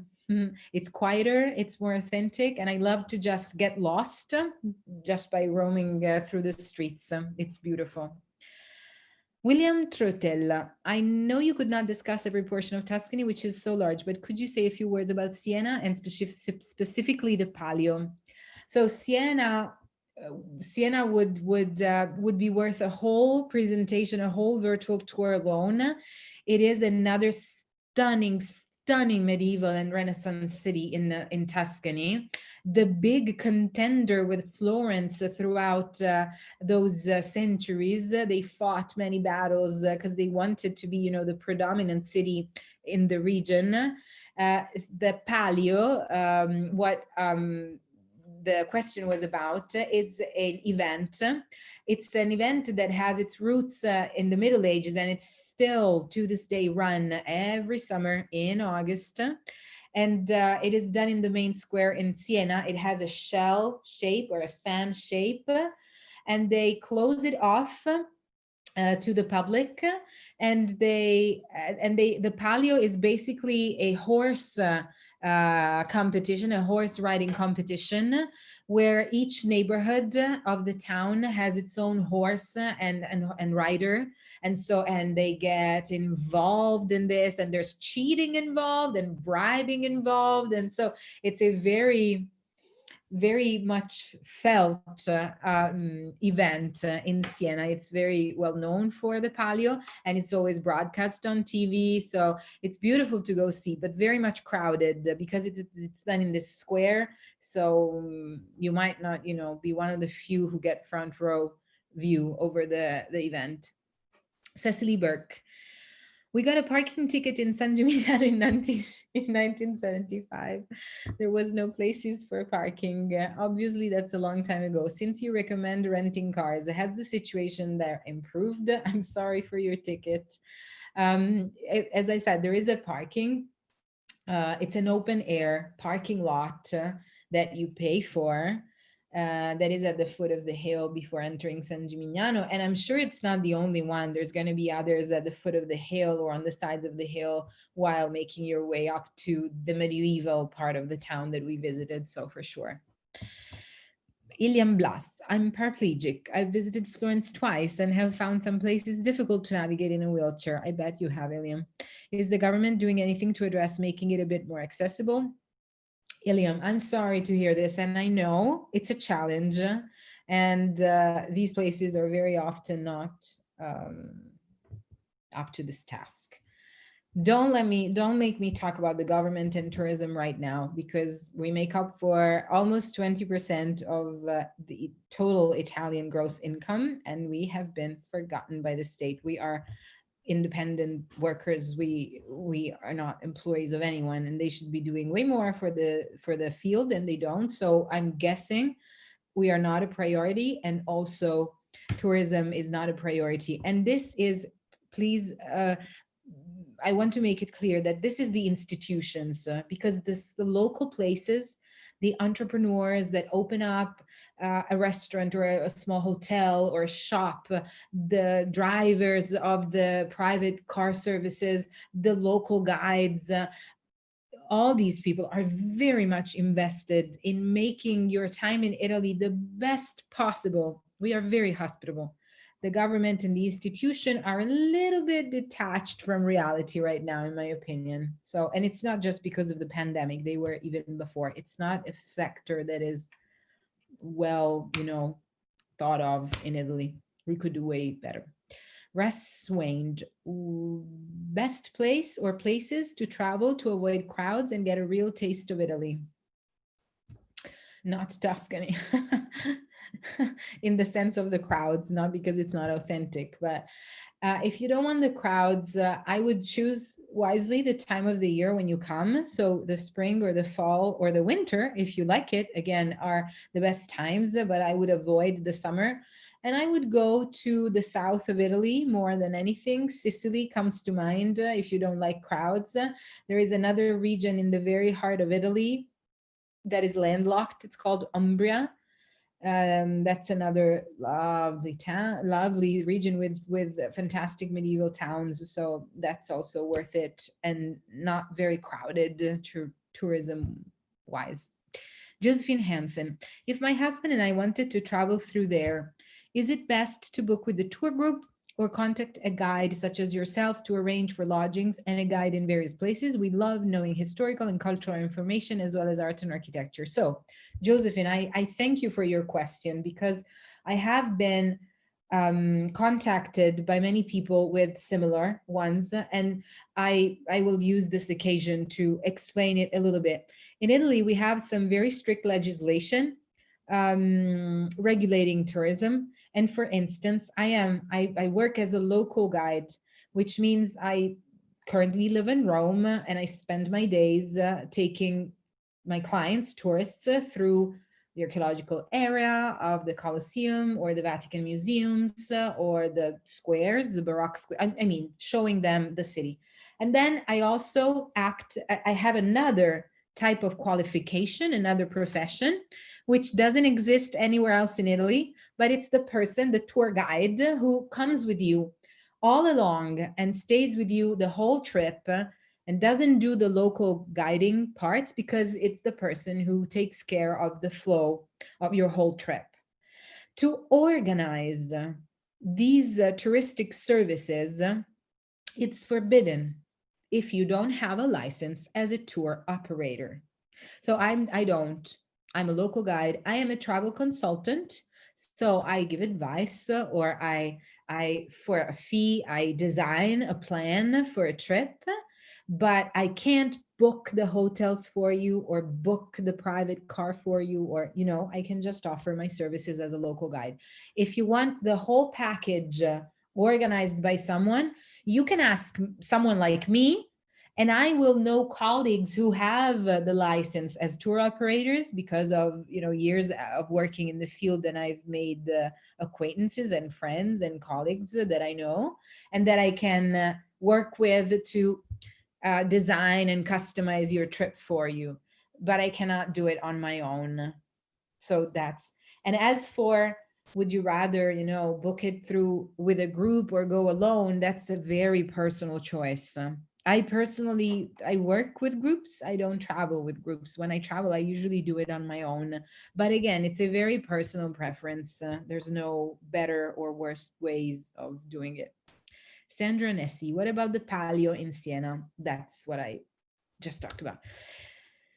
Jody Leclerc, if you have 7 days to spend in Italy, where would you fly in and which areas would you spend your time? Jody, Italy is so varied.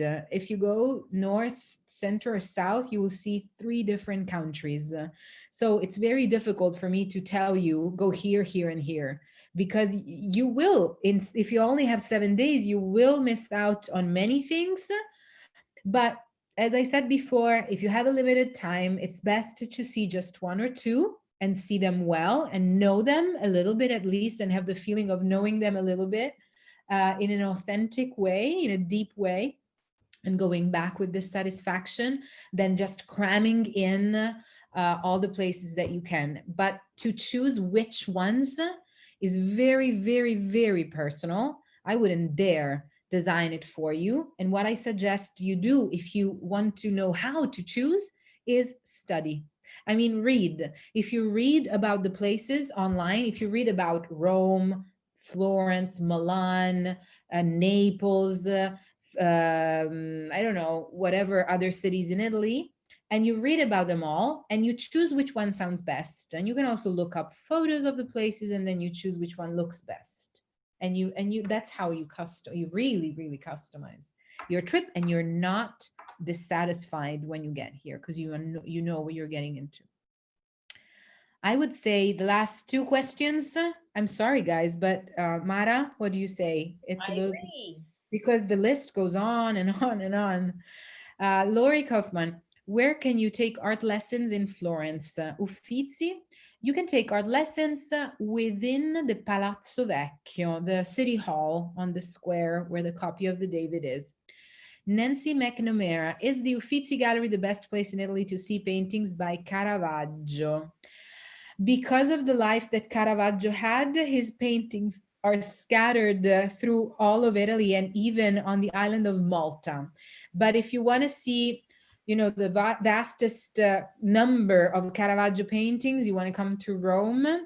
There are a couple of churches where you see 3 or 4 of his paintings, and then there is the fantastic collection of the Galleria Borghese, which is the largest collection of Caravaggio paintings in the world. They have 8. So Rome is definitely your place if you love Caravaggio, as I do. I'm sorry if we have to cut it short, but Mara, I don't know if there's a way for you to send me the questions.